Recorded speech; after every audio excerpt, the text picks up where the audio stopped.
Evening, empty chairs, but hopefully there are people elsewhere that are watching this.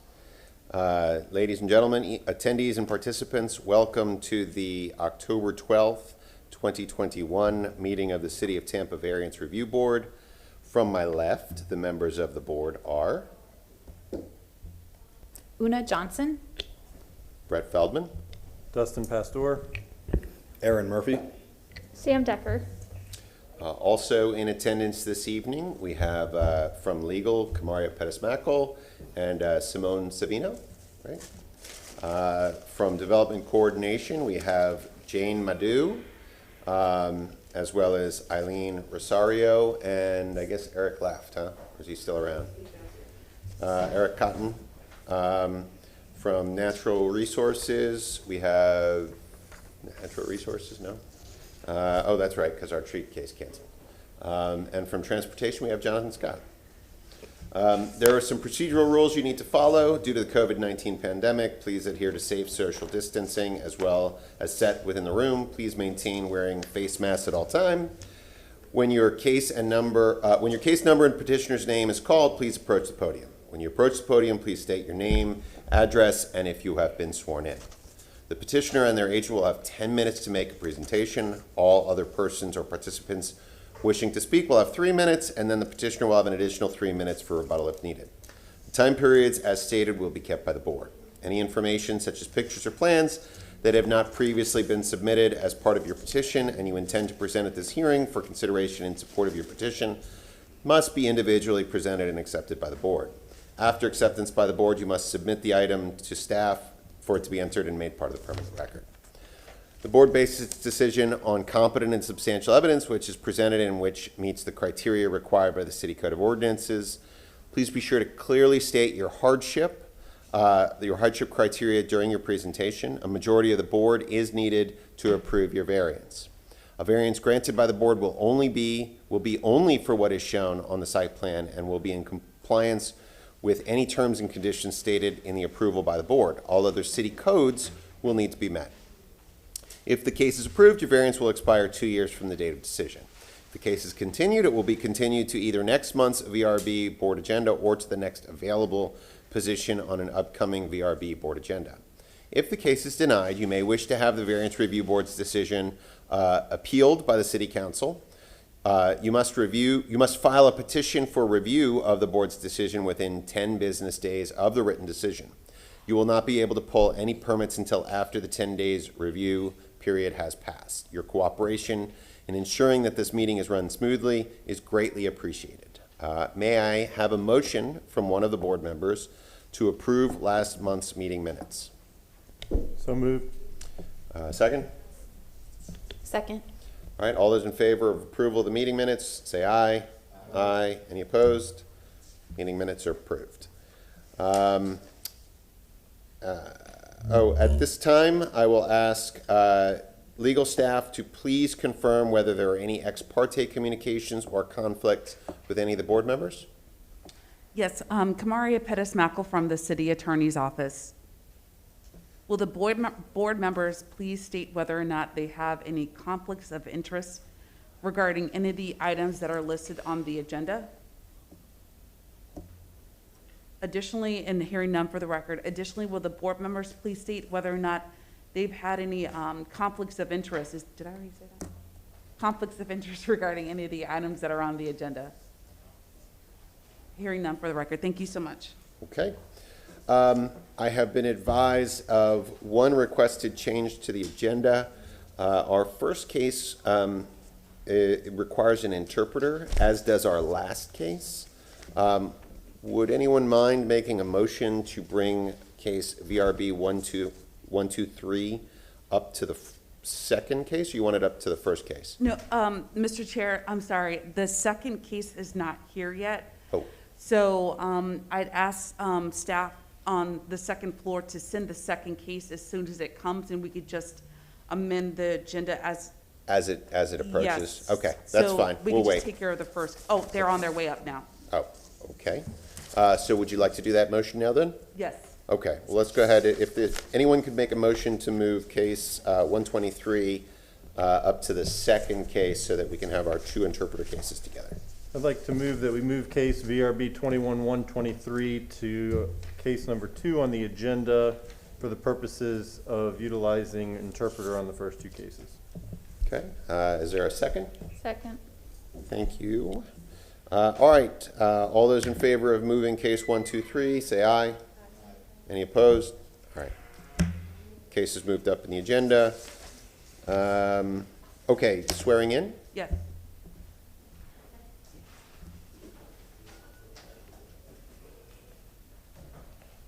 Good evening.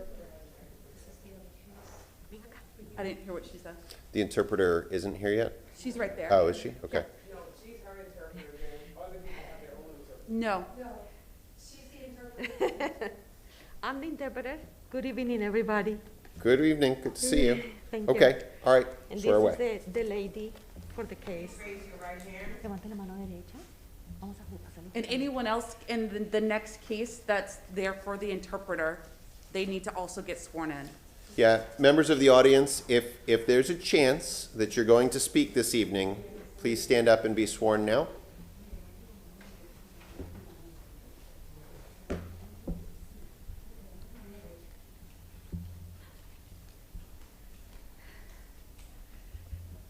Do you solemnly swear or affirm that the testimony that you're about to give today is the truth and nothing but the truth? Yes, I. Yes. Tiene que decir las palabras. Okay. Okay.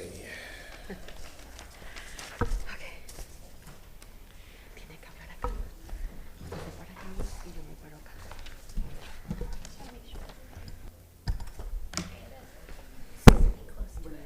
Ya. Háblese con el micrófono. Tranquila, no se preocupe. Tiene que decir lo que tiene que decir. Y despacito, ¿no? Como la canción. All right, good evening, everyone. Buenas noches todos. Buenas noches. This is VRB case Este es el caso. 2159.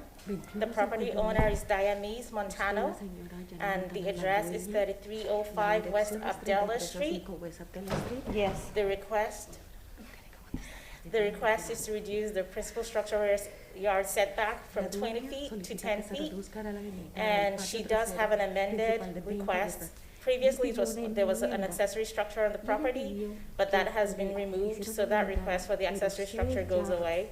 And so she does have an amended request this evening. The code section that is in reference is section 27-156, and this is an aerial showing Esta es una the fotografía property. de la propiedad. Okay, thank you. Ella es la escritora, ¿no es cierto?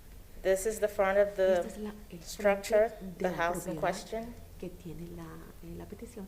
and this is the site plan. Y esta es la parte del lado This de site la plan estructura. shows the previous La casa tiene structures that were on the este property. There was a plan de la pool, estructura. and there was También había una piscina. an accessory structure that has been removed. Hubo otro pedazo que ustedes ya lo quitaron. This is the new site plan. Este es The el yellow nuevo plan. shows the existing, and the pink shows the addition to the existing El structure. rosado muestra la adición y el amarillo lo que ya Elevation estaba showing anterior. what that Y la looks like elevación muestra in a two-dimensional elevation. lo que And está these are de la pictures of the rear of the elevación. property, Y esta es la parte showing trasera de that la the propiedad. accessory structures have Y está been mostrando removed las and showing the estructuras de addition. la parte trasera de la propiedad. The board would make a decision Y in la Junta debe tomar una consideration of decisión section de 27-80. acuerdo a esa estructura. If you have any questions, staff Y is si tienen available on alguna hand. pregunta, puede dárselo. Okay.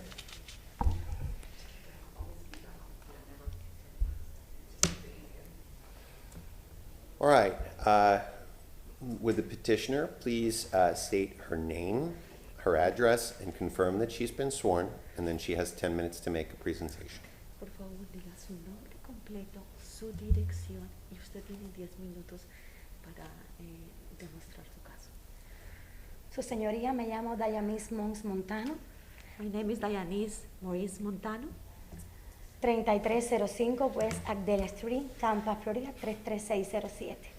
3305 West Abdella Street, Tampa, Florida 33607.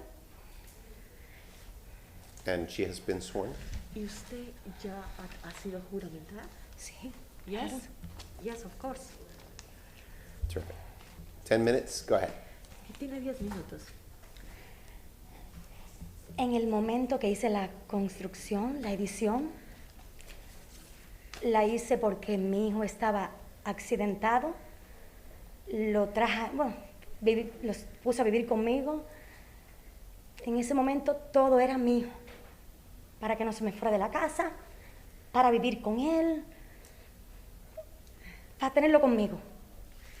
Okay, at the time that I did the addition, Hold on, because I can't hear myself. oh, Would you feel comfortable coming around to this microphone sure. and just speak close? Yes. At the time I made the addition, my son had had an accident and he came to live with me. I needed to have him close to me. I needed him not to leave the home. Sí, despacio, tranquila. Desgraciadamente, pues no está. Unfortunately, he's not here anymore. Yo no tengo culpa de eso. Y la razón por que la construí era para mantenerlo al lado mío siempre. Esa fue la verdadera razón. The truth is, I cannot be blamed for this because I built the addition so that he could be by my side, so that he could be with me always. Ahora, esa construcción tiene más de un valor monetario, un valor sentimental. Es casi que lo único que tengo de mi hijo, porque lo hizo él con su dinero, su esfuerzo, y ahí todavía permanecen sus cosas. Now, this construction not only has a monetary value, but it also has a sentimental value for me and my family, because he also did a lot of a commitment to put the money forward towards the construction as well. En estos momentos, sé que cometí el error. Ya está hecho, pero quiero que me ayuden a ponerlo en código, a arreglarlo, porque estoy dando la cara, estoy dando el frente. Necesito que me ayuden. Yo estoy en la mejor disposición de seguir las reglas y que poderlo salvar, poderlo dejar ahí. At this time, I am aware that we made an error, but it is done. I am asking you to help me within the code to fix this. I am here with you today. I came forward to face you today, and I understand that there is a set of rules, but I'm asking you to please allow me to have this construction as is. Okay. Is there anything else that she would like to share with us at this time, specifically about the placement, why the structure was placed where it is, would be helpful? Okay. ¿Hay algo más que usted quiera decirle a la Junta sobre la ubicación de esta visión, de esta estructura que ustedes colocaron?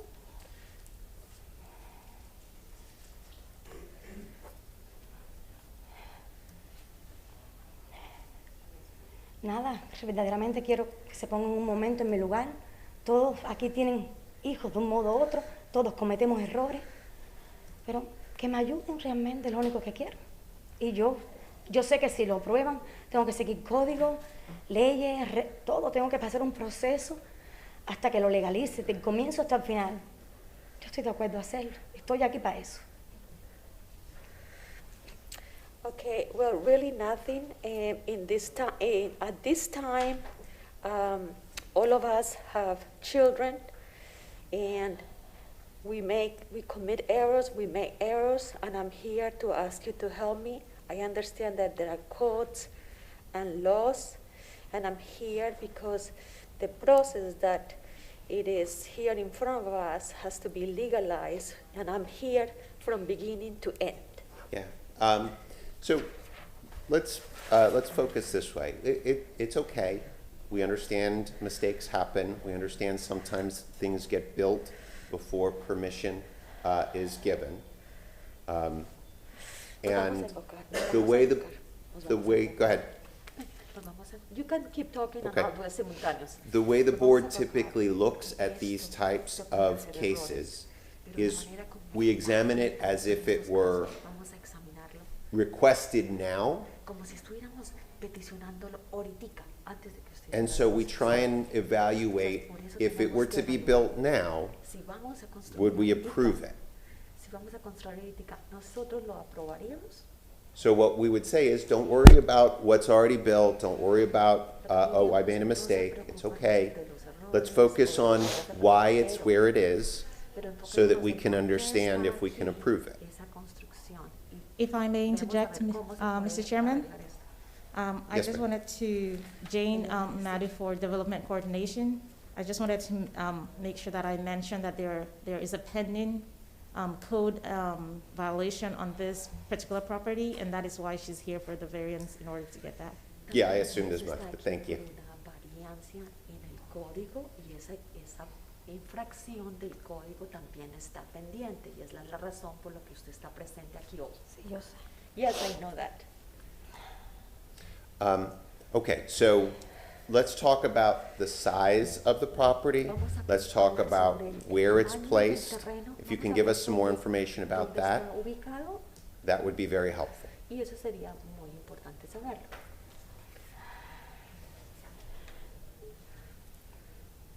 Tengo una casa normal. Tengo bastante terreno. De hecho, tengo un lote bien grande. Mi casa, sí, la adición que hice está a 10 pies. Es verdad, debería estar a 20, algo que no sabía. Pero aún así, está bastante todavía separado de la cerca. Y he visto construcciones que incluso están en las míticas zonas mías hasta más pegadas a la cerca.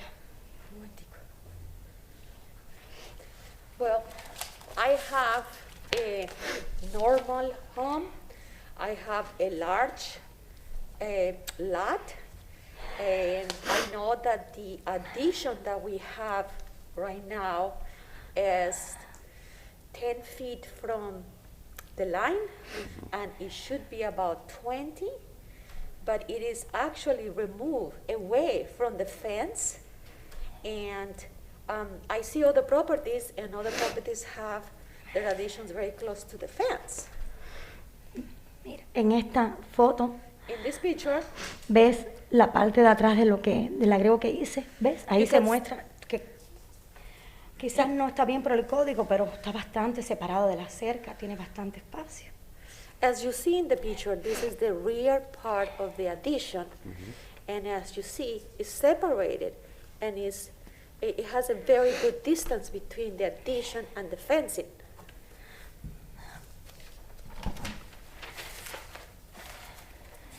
Esta otra foto es de la edición nueva que hice.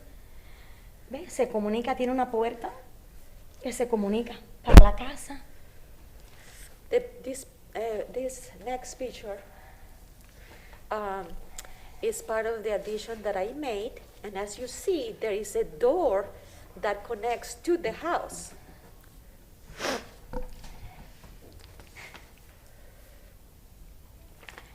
Aquí es el cuarto, se ve la cama del niño y tiene un mini split. Lo que tiene de aire es un mini split. ¿Qué es eso? Es el cuarto y lo que tiene es el aire, un When I mini see. split. Okay.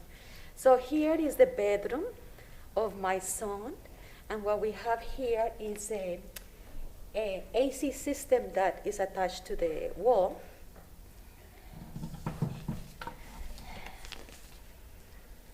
Esta es la mini cocina, por decirlo así. ¿Ven? This is the small kitchen, mini kitchen, as you see it here.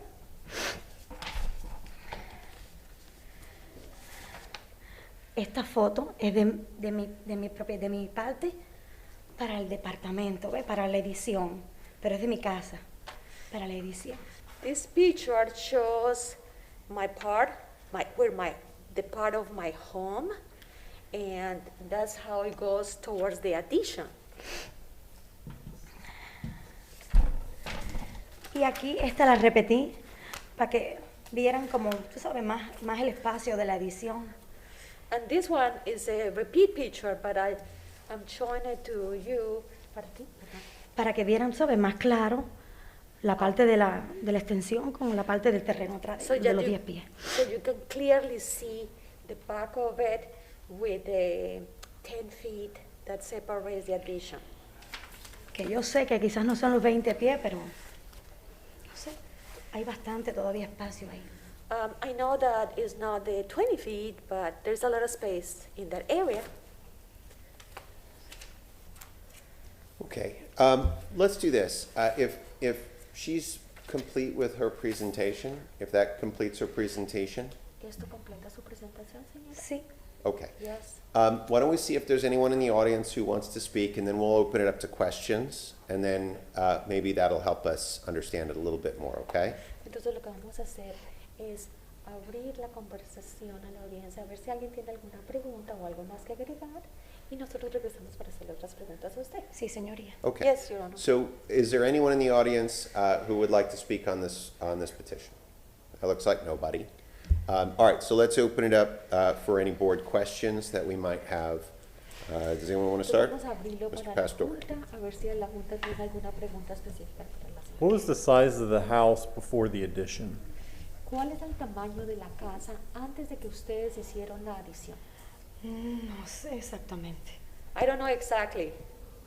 What- Estimate? What is the size now? ¿Cuál es el tamaño ahorita? Completo. No sé.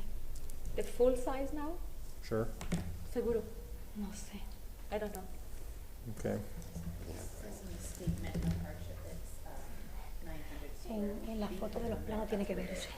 On the picture of the blueprints, there should be Yeah, the it's- sizing.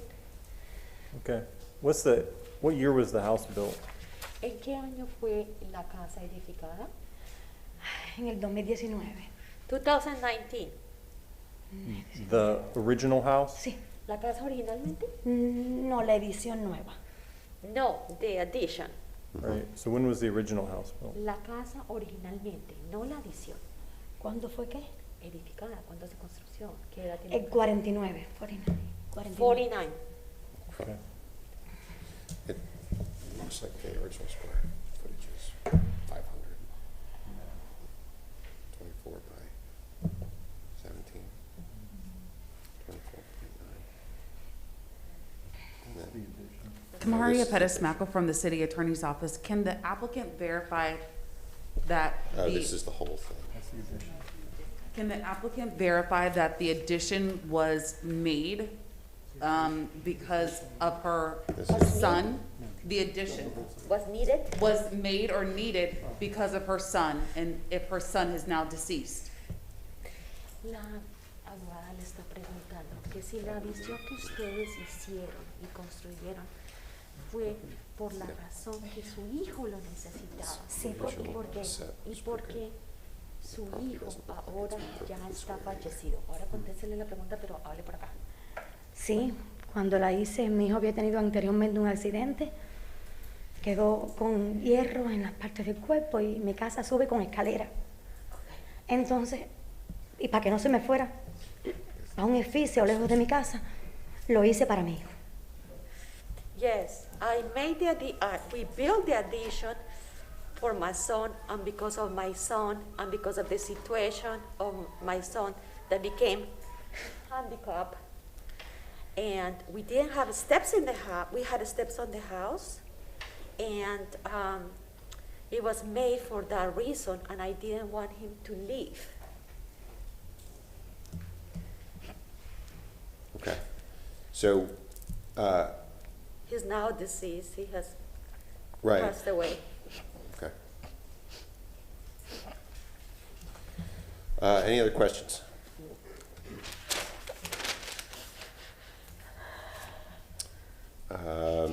Okay. You have 3 minutes if you'd like to share anything else or respond to anything that was asked of you. ¿Usted puede decir algo más?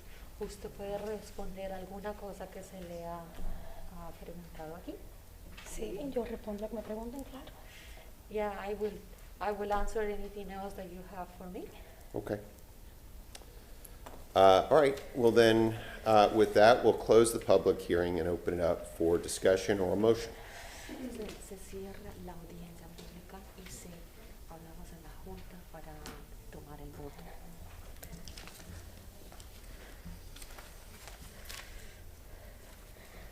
Anyone? Want to start the discussion? Vamos a empezar la conversación. So this is obviously, these kind of emotional cases are the more difficult ones, I think, for us to. Excuse me, Ms. Decker, sorry, Kamaria Pettis-Mackle from the City Attorney's Office.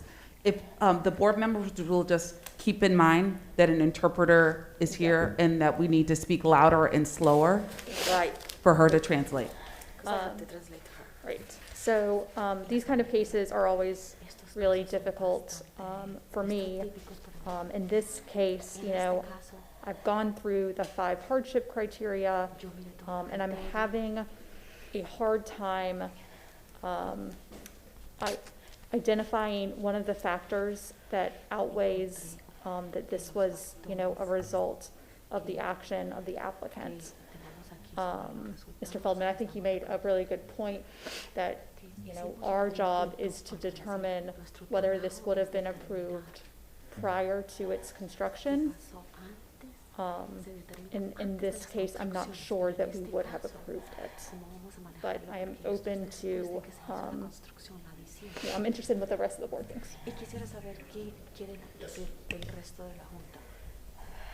I understand what you're saying, and I Lo que usted está diciendo. certainly see that point. ¿Entiende su punto? This house is from the 40s. You can tell by the site plan it was not even built straight on the lot. The lot itself doesn't appear to be straight. Who knows the conditions under which it was constructed in the 40s? It appears to be very small. We don't have the square footage. We do have the square footage of the addition, and it looks to be about half the size of the house itself, which means the house is probably somewhere between 1,000 and 1,200 square feet, I'm guessing. So, you know, if we had looked at this on its own originally, we do see a large number of cases that come here with very old, small houses that need reasonable living space to accommodate modern families. That appears to be what this is. I'm glad there's at least 10 feet from the neighboring property, so we're not up against a fire spread type of issue, which can occur with a 3-foot or less setback encroachment. So, you know, reasonably, would we have approved this if it was not built? I think there's a good chance we would have, given the size and age of the home. No way to know that, of course, but I could support it based on that. Kamaria Pettis-Mackle from the City Attorney's Office. In evaluating whether or not the hardship criteria has been met, the criteria is based on a singular, the evidence that's presented for this application, not per se what was previously presented and what could have been presented if this was not already built. Because that's not a part of this record. What is a part of the record is that the applicant built the addition based on her son's condition. And that's what was presented from the applicant today. And that's what the board has to determine whether or not the hardship criteria has been met based on the conditions that were, the information that was presented from the applicant. Well, 2 questions on that then. One, we've talked about the ADA issues in the past. And that is not an Okay. issue, okay. All right. So the second question is, we are obviously permitted to rely upon the documents that are submitted, correct? Correct. Okay. And so even though the applicant didn't speak about them, we can look at the documents that are in front of us and we can rely upon that information, right? Correct. Yeah, okay. So, So my comments about the age and size of the house, I stand by. and the applicant did speak about that. The other piece that I would talk about is that there is a layout that's provided in the documents that are in front of us. there is a clear explanation as to why, just looking at the documents, as to why this addition was built where it was built. If you look at the layout of the home, which is contained in the documents in front of us, you can see that the flow suggests that it clearly moves towards the back, that there wouldn't, it looks to me, looking at the documents in front of us, that putting it to the side or somewhere else doesn't seem to make much sense here. So a reasonable addition to the back of the house that cuts into the setback does make some sense to me, given what we've got in these documents. And it is a very small house. I mean, on that vein, if you look at the site plan, it looks like there might already be right up against the front setback line at the front of the house as it is. So you don't have any room in the front. You don't really have the room on the side, so where else would you put it if you were going to do it? Anyone else have any comments that want to make about this? No, just can we talk about motion? Entonces, si nadie tiene más comentarios, demos nuestro voto.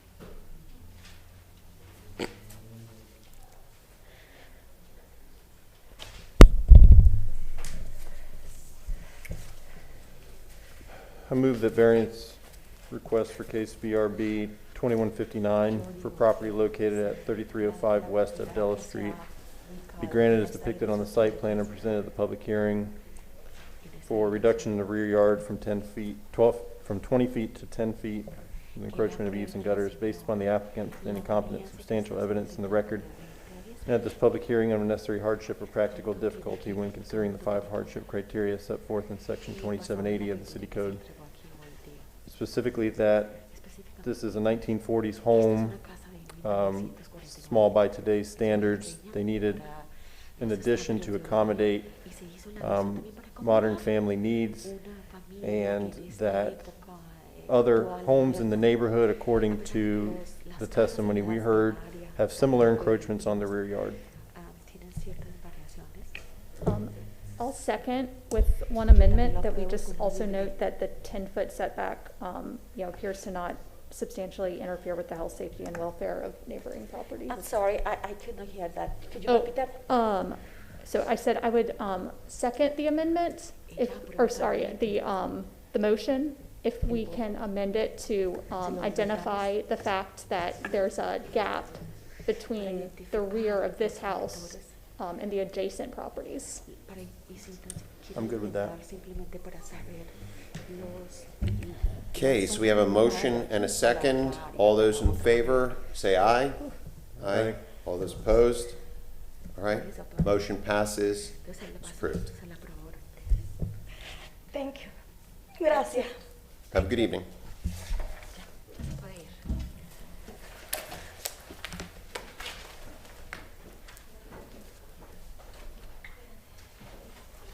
Okay, case VRB 21-123.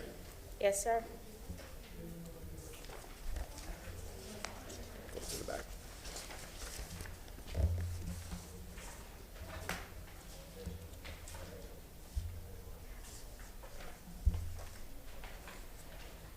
This is VRB case 21-123. Can you hold on a second? Can you hold on for the interpreter to be able to come up and interpret what you're saying?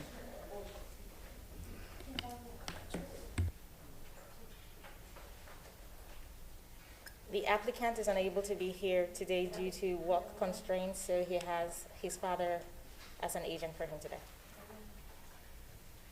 Usted va a hablar acá, señor. Si usted tiene que algo que mostrar, ponen las fotos ahí, ¿ok?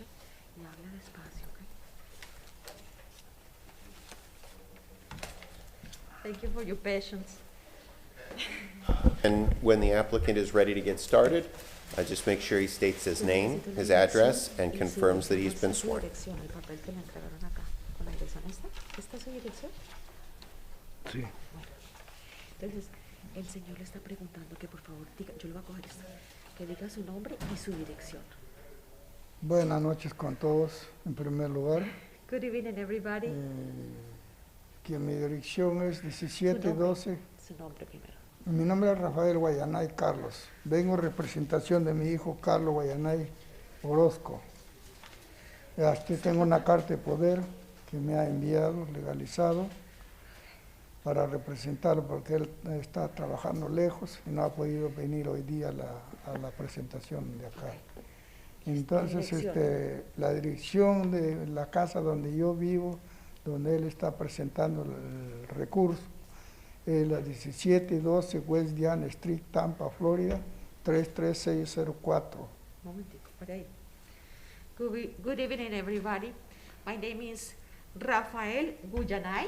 Guayanay, sorry, Guayanay. I am the father of Carlos Guayanay. My son is Carlos, and my son is not here tonight because he's far away. But I have with me a power of attorney letter that I can share with you because I'm here tonight representing my son regarding the property that is being questioned. Do you want to see the letter? You can give it to staff.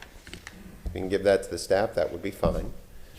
And then we also need to confirm his address and that he's been sworn. And then we can move. And the address is 1712 West Diana Street, 33604. Y por favor indique si usted ya dio su juramento. Y he juramentado también. Yes. Okay, you have 10 minutes to explain to us. Well, I have to present the case, I'm sorry. Ah, you're right, okay, thank you. All right, fire away. It will only take a few minutes. The property owner is Carlos Huyanay, and the address is 1712 West Diana Street. The variance request is in order to reduce the side yard setback from 7 feet to 1 feet and 4 inches, 1.4 feet. And this is for an existing single-family residence. The code section in reference is section 27-156. This is an aerial showing the subject site. And this is a site plan showing the existing building and its relation to how it sits on the lot. These are pictures of the property provided by the property owner. It's a bit difficult to see where that lot line is, but it's somewhere right there next to that white building. No, es difícil ver el área donde Still some more delimita pictures of the la property. propiedad, pero ahí se ve. And the lot line runs close to where you see the fence in the picture to the left. El borde de la The board will take into consideration section 27-80 in the determination of this variance request, and staff is available for any questions. y tenemos en consideración la determinación. Why de la is this petición here? que Was it a estaba code realizada. violation? ¿Y por qué están aquí? No, ¿Verdad? it's not a Una code violation, infracción but del código. there was a request to split lots, That's what I was thinking. and Aquí ustedes splitting peticionaron this lot would que se put dividieran this los structure lotes. as a non-conforming Se- structure. se Sure. dividieron los lotes. So the options Y que are se to either separaran demo the de existing la, structure or request a casa variance, principal, and they have ¿no es chosen to cierto? request for a Para variance. mantener la Okay. casa principal. And Kamaria Pettis-Mackle from the City Attorney's Office for further information. This is not just a request from the property owner to split the lot in two ways, Esto no es que but to split the lot. I'm the translator, sorry.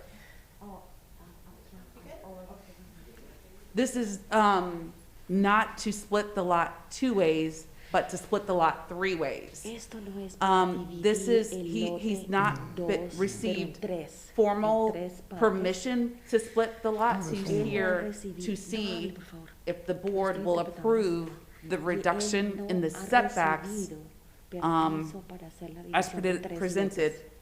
So the applicant still has to address and meet the hardship criteria in 27-80. Entonces, usted también tiene que hablar sobre las dificultades que tiene usted sobre esta situación que usted quiere dividirlo en tres partes. All right, so you have 10 minutes to talk about, we understand why the property is being situated where it is. Tell us about the age of the property, how long it's been there, talk about the change and why it should be okay for this home to sit where it sits. Bueno, el señor le está haciendo una pregunta. El año en que la propiedad, la edad de la propiedad, y por qué se están peticionando los cambios. El año es del año, no recuerdo tan bien, pero la casa donde estoy viviendo yo tiene techo cambiado, todo, la plomería ha cambiado, la electricidad, el aire acondicionado, todo está reconstruido, porque ahí estoy viviendo yo, mi esposa, mi hija y mis 3 nietos, en la 17 y 12 West Diana. Un momentico, por favor. I don't remember in regards. No, yeah, sorry. In regards to the answer to the year, correct? I don't remember. The home that I live in, we have changed the roof, we have changed the plumbing, we have changed the electricity, we have changed the air conditioning. Everything has been remodeled in the home that I am currently living with my wife, my daughter, and my 3 grandchildren at the address 1712 West Diana.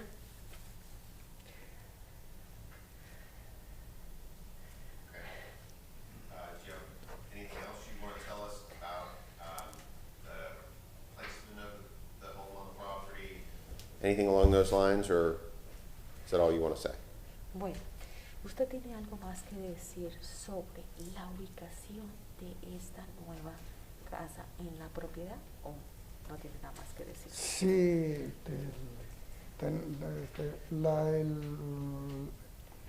la petición que yo tengo es el motivo de que la reducción de 7 pies a 1.4 pies, porque la casa donde habitamos impide para tener los 7 pies. Entonces, ese es el motivo de que estoy presentando ese recurso para que me accedan el permiso del 1.4 en la casa donde yo estoy viviendo. Okay, un momentico. El lote B, el lote A, que está a la mano izquierda, con frente a la calle. Un momentico, sorry. I need to be able to interpret this. Un momentico, un pedazo. Yes, the petition that I'm making, and the reason why I'm here is in regards to the reduction that is from 7 inches to 1.4 inches? Feet, thank you. From 7 feet to 1.4 feet. This is not possible for me because I don't have enough access from the property to do this. And this is in the house that I'm currently living, which is Lot B.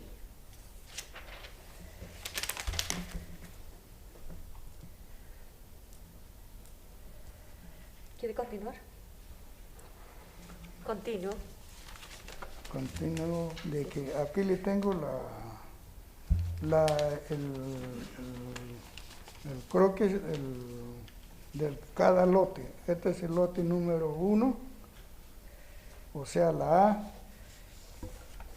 Este es el número 2. Okay, un momentico. La A, con Señor. la 2 estamos Sorry, I need to stop here for, can I be off the record for 1 second? The gentleman is putting all the pictures on the table and he's talking about each one of the pictures, so I'm going to give him instruction that he's going to talk about each one of the pictures to do it one at a time because he can't just put them on top, okay? Señor, es importante que si usted le va a contestar la pregunta al señor, para cada uno de los lotes, colocamos el plano acá, una foto a la vez y usted puede explicar, porque si las coloca, ellos no van a saber qué está hablando usted. Entonces, por favor. Entonces, ¿cuál quiere usted hablar primero? ¿Lote A? Lote A. Esta es la foto que está al lado de la B, donde especifica aquí los 7 pies y la otra casa que está al costado, a donde vivimos. Y el lote esta foto está tomada de la calle. Colóquela acá. Colóquela acá. Okay. This is lot 1, which is equals to 8 as in apple, and is next to the lot B, and specifically right here, muéstrele a ellos donde usted está hablando de los 7 pies. He was pointing on the paper. En la próxima foto está, acá no especifica, solamente marca lo que dice ahí, nada más de la A. Oh, in this one, we can just see lot A. Aquí está especificando 1, 4. And right here is where it is marked the 1.4 feet.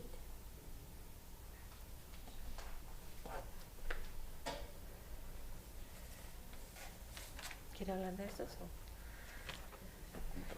¿Ya acabo de hablar de eso? Sí, y este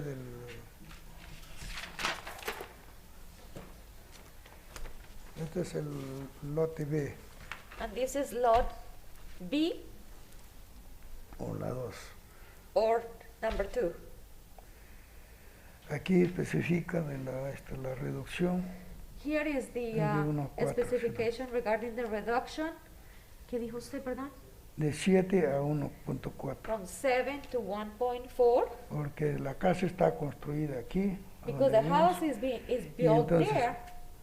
este costado está otro cuarto que tenemos ahí. And on that side, we have another room right Y there. entonces no podemos dejar los 7 pies para So we este can't lote. really allow for the 7 feet for that reason. Eso es lo que estamos reclamando. So that's what we are trying to petition. Esto tiene frente para la calle Diana de adelante. Entonces, So con los here dos is the lotes. front to Diana Street. Ujú. Ajá.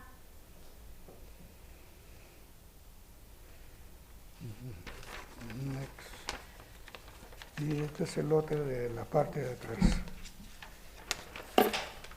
Esta es la C que está en la parte trasera. And this lot, Está- this is the picture for lot 3, which is the rear of the property. Este lote le han aprobado con el frente para la calle Carro, por acá. El front, la frente por acá. ¿Fue aprobado, Pues, dice? ahí dice el Señor, plano ¿fue está. aprobado? No, Oh, no, el el, plan. el plano está, dice así. Oh, and Entonces- you see on the blueprint that the front of the street is over here. No está construido, está solamente con plantos, toda esta parte con plantos. Y esta And calle this es una part is calle not muerta. built, it's just with plants right here. And ¿y esta qué dijo? Es una calle muerta, esto que por acá muere y ya no pasa. O sea, no tiene salida esta calle. Entra así, pero hasta Okay. acá, pero And no this sale. is the Arena Street right here. Y ese es el frente de este lote.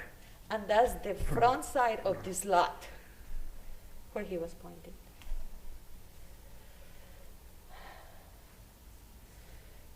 Okay, does that conclude your presentation? ¿Y ya concluyó su presentación? Sí, eso es todo. Yes, that's it. Tengo fotografías. puedo I also have pictures. Okay, if And- you'd and like to just- show us pictures, that would be helpful. Entonces, And si just tiene fotos, muéstralas. before he shows, Kamaria Pettis-Mackle from the City Attorney's Office, just before he shows the pictures, just as a reminder, there is no determination from the city regarding the 3 lots that he's mentioning. There's no approval for that Right, yet. but that's also not No hay una an issue for our determinación purview de this la evening, ciudad correct? sobre los 3 lotes de que That de is que the él está basis for hablando. why he's asking for the reduction of the setbacks, Right, because. but we have no say about, Whether or not the lot split is approved, Right. that's correct. right. Entonces, es correcto, la ciudad no ha tomado ninguna determinación sobre los 3 lotes. Entonces, por favor, muestre las fotos. Esta es la foto de la... Muéstrela ahí una a la vez, por favor, para que ellos vean. por favor. Esta es Explique. la casa donde estoy habitando, This is viviendo. the current home that I am Está living in. tomado de la foto de la calle Diana hacia el fondo. This is from Y la Diana parte- Street, Más despacito, por favor. Y esta es Diana la- Street to the back. la parte izquierda. And you esta es can la see the parte left izquierda. side of the property. Parte izquierda, esta es la frente de la casa And donde this is the vivimos front aquí. where we currently reside. Y para la derecha está el otro lote que es para este costado. And on the right side, you can see the other lot. A ver. Okay. If you just want to make sure to give those photographs when you're done to staff. Sí, cuando termine usted necesita asegurarse que le entregue a la señora las fotos que usted trajo esta noche, ¿ok? Correcto. Correct. Esta es la foto también en la misma situación, la misma posesión, This is pero the con la same izquierda, for- al fondo está This is the same almacén que picture, tenemos. and you can see the front and you can see the left. Y esta es la casa donde vivimos, And acá this is vive the mi house hija where we y por acá currently la parte reside. y por acá está el otro lote. And over here is where the lot is. Got it. Esta es la casa Un donde momentico, señor.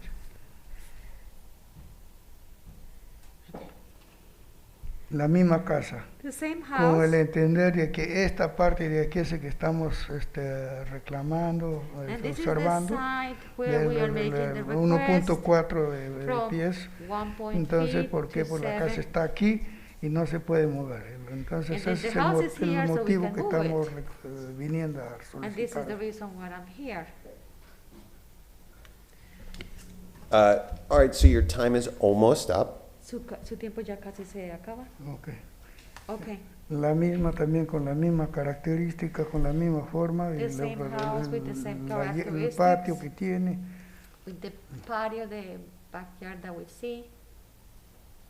Y esa es la misma, que está retomada también de la misma calle. And this is, this picture was taken from the street forward. ¿Puedo retirar? Claro, claro. Rápido porque se le acaba el tiempo. La misma The con la same. cerca, The same with the fence. con la cerca que tiene. fence con la right here. con las plantas que tenemos, al fondo está With el the otro plants that lote. we have. And then on the back area, we have the, ¿cómo dijo usted? Ese es un almacén. So the, Like a storage area on the back. the 10 minutes is up if you want to just wrap Ya- up now, and then ya we se can talk terminó, about, nos we dieron can ask 10 minutos. questions. Sí, tiene, para que usted conteste alguna pregunta, estas fotos van a la señora, ¿oyó? All right, so first, let's find out, is there anyone in the audience who wishes to speak on this petition? ¿Hay alguien en la audiencia Seeing que none, puede decir let's alguna open it up pregunta? for board Y questions. si Does no anyone have any hay ninguna questions? pregunta, entonces vamos a hacer preguntas I have a sobre question or two. la If Junta. not, did you want to ask some? Go ahead. What is the reason for the lot split, or what's the purpose of the lot split? ¿Cuál es la razón por la que ustedes están haciendo esa división del lote? Porque mi hijo piensa construir una casa al costado de la casa donde estoy viviendo. piensa Momentico. construir. Because my son is planning to build a house on the side of the house that we currently live in.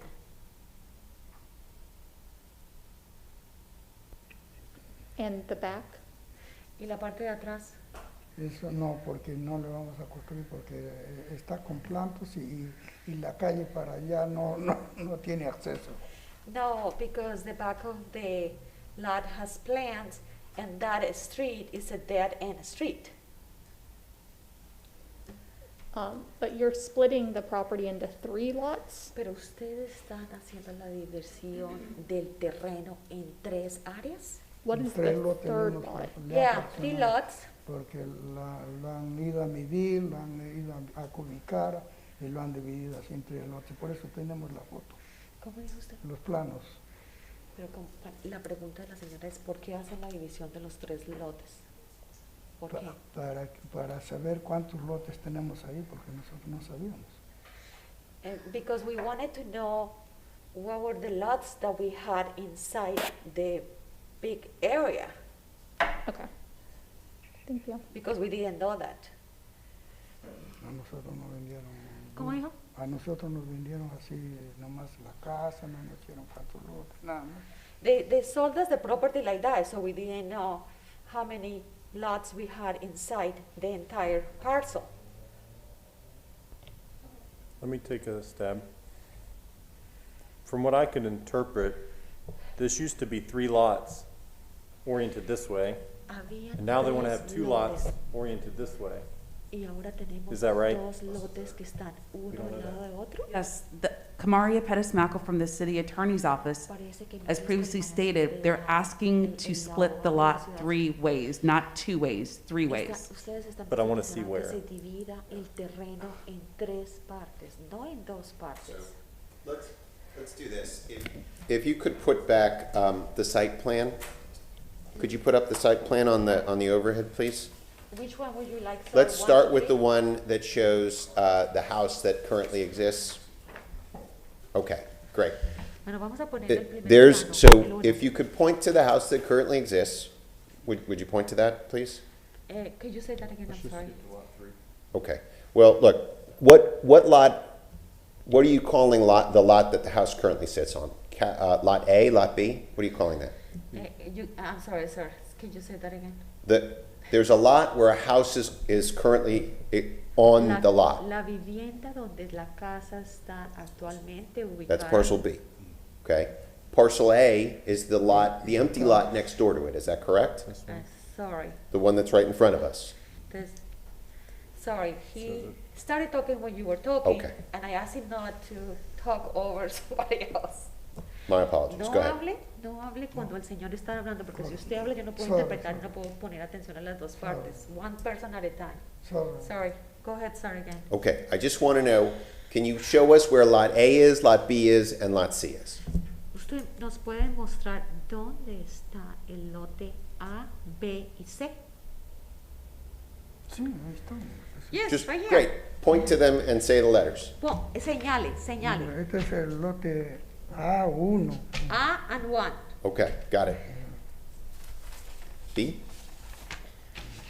El B, Este es el B. this is the B. De la casa donde estoy viviendo. This y is the este es el house when I am residing currently. This is the Okay. street. Esta es la calle Diana. This is the Diana Street.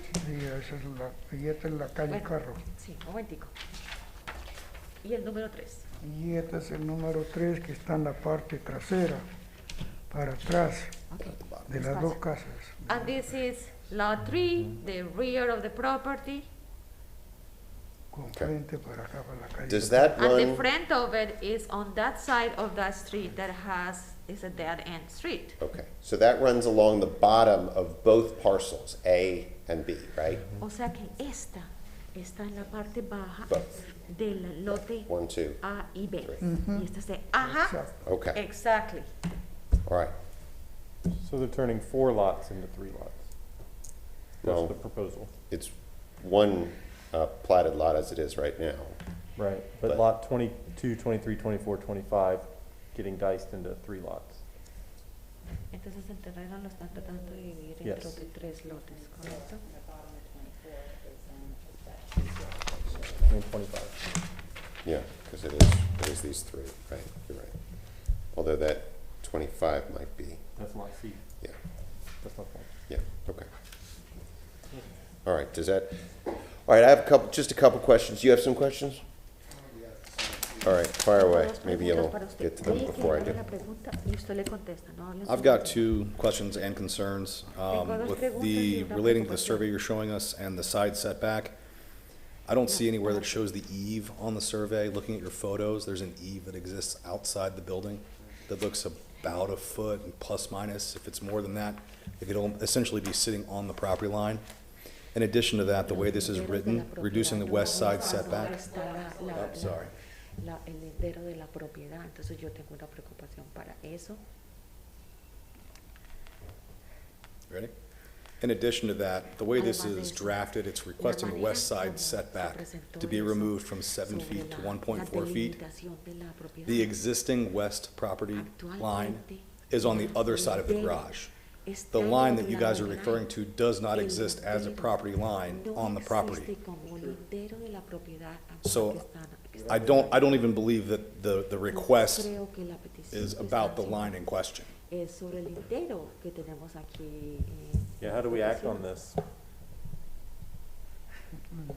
On a future line that hasn't been approved? Entonces estamos hablando de Kamaria Pettis un Mackel from the City lindero Attorney's en el Office, futuro, as previously no de un stated, he's lindero asking actual. to reduce the setbacks on a request that he has, well, Parece that que he se had está diciendo made que to se the city reduzca el zoning área delimitada. department to approve a 3-lot split on the Ustedes parcels están that are pidiendo stated, that que the les applicant den has presented. permiso para That tener 3 approval has lotes not been para made. aprobación. Pero What esa aprobación the no se ha applicant hecho. is required to do Pero la persona que to está address the peticionando, request with the zoning department is su to requisito either para la demolish the oficina de structure zonificación es or demoler la edificación ask this board for a variance to approve pedirle aquí the a la reduced Junta setbacks Directiva on the que le acepte la proposed reducción setbacks de based on a potentially, a delimitaciones. potential Pero 3-lot split. de lo que Chicken and the estamos egg hablando problem, es right? He tres needs the approval lotes de before la he can propiedad. get the split, but kind of need to know where the lines are before we can That's give not- the approval. but But, he- They but- bring us splits all the time. yeah, I know. We've dealt with this before. Pero How- nosotros hemos tenido ese tipo de how- situaciones anteriormente. Kamaria Pettis Mackel from the City Attorney's Office, what's important is that the board still has to determine Yeah. whether or not the applicant has met the hardship criteria as laid out in Code Section 27-80. Circunstancias difíciles en esta situación. So you're saying that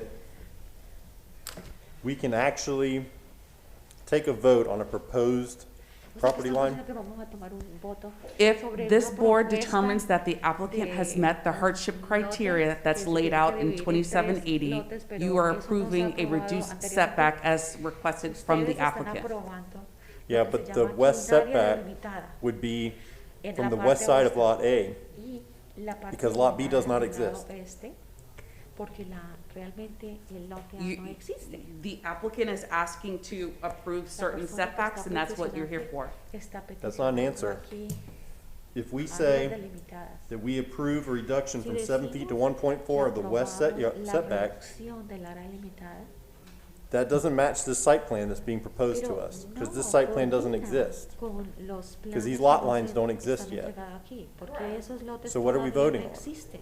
The west of the property that exists, or the You're west of the voting on property? whether or not Kamaria Aparte Pettis Mackel from the oeste City del Attorney's plano Office, es algo diferente. Mr. Chair and board members, you're voting on whether or not the Ustedes applicant dan has voto met the hardship si el criteria. aplicante está- Of If the you current think- lot or a está- future está- lot? The hardship criteria, Vamos a why estar they're probando asking que for the existe variance. o es que It only va a hacerse applies en un futuro. if the lot's split. If the lot's not split, there's no Pero si need el for the lote variance. todavía no That's for se ha you to, that's dividido. for you to decide. I I don't can't think tell it you is. Vamos a how votar to en algo que make algo the no se ha decision. dividido y que puede ser para So aprobación en my, el futuro. my understanding is that we're Lo que approving it based pienso on the que- site plan that's submitted, and based De on acuerdo this a ese site plan plan, y basado en I el mean, plano, you know, it's, there would need to be a variance in order to comply with the setback ellos requirements. necesitan Now, tener if the una lot split varianza. never, like, goes forward, I understand what you're saying, that, Yo like, entiendo lo que there, se está in theory, diciendo, exists pero en a teoría, reduction in the setback lo que that estamos applies to diciendo lot es la A, delimitada but since it's not depicted on the site plan, I'm not sure if pero that el causes much of a plano problem for está us. mostrando Yeah, but when they go to log this vote, Pero in cuando the- nos está pidiendo in the usted que public demos un record, voto en they'll log a registro vote, abierto, if approved, estamos dando un that we voto approved a reduction in the west yard setback para of Based on the site property el área 1712 West delimitada Diana. del Based on the área site oeste plan del presented. patio. That they're not gonna do that. That's, if you go look up the record, there will be a site plan attached, but that's not what the logging of the action will say. Va a darse cuenta Because, que la because acción legal es actions are logged in words, not in pictures, so. It's site, es basado en las I understand, cosas que I'm just están telling you, lo that's not what concreto, we would be verbally or writtenly pero eso es lo approving. que nosotros, pero la you, persona your, que your estamos approval, a Kamaria aprobar, Pettis Mackel from the City Attorney's Office is site plan specific. solamente nos vamos a basar en los planos que nos So it would be based upon the drawings that are in front of us. And those Entonces, drawings, basado en if los- they las split the fotos, lot, en los planos que nos they're están stuck with entregando those aquí. drawings. If they don't split the lot, then our approval is moot, is it not? Y si ellos no dividen este terreno, entonces nuestra aprobación no tiene ningún sentido.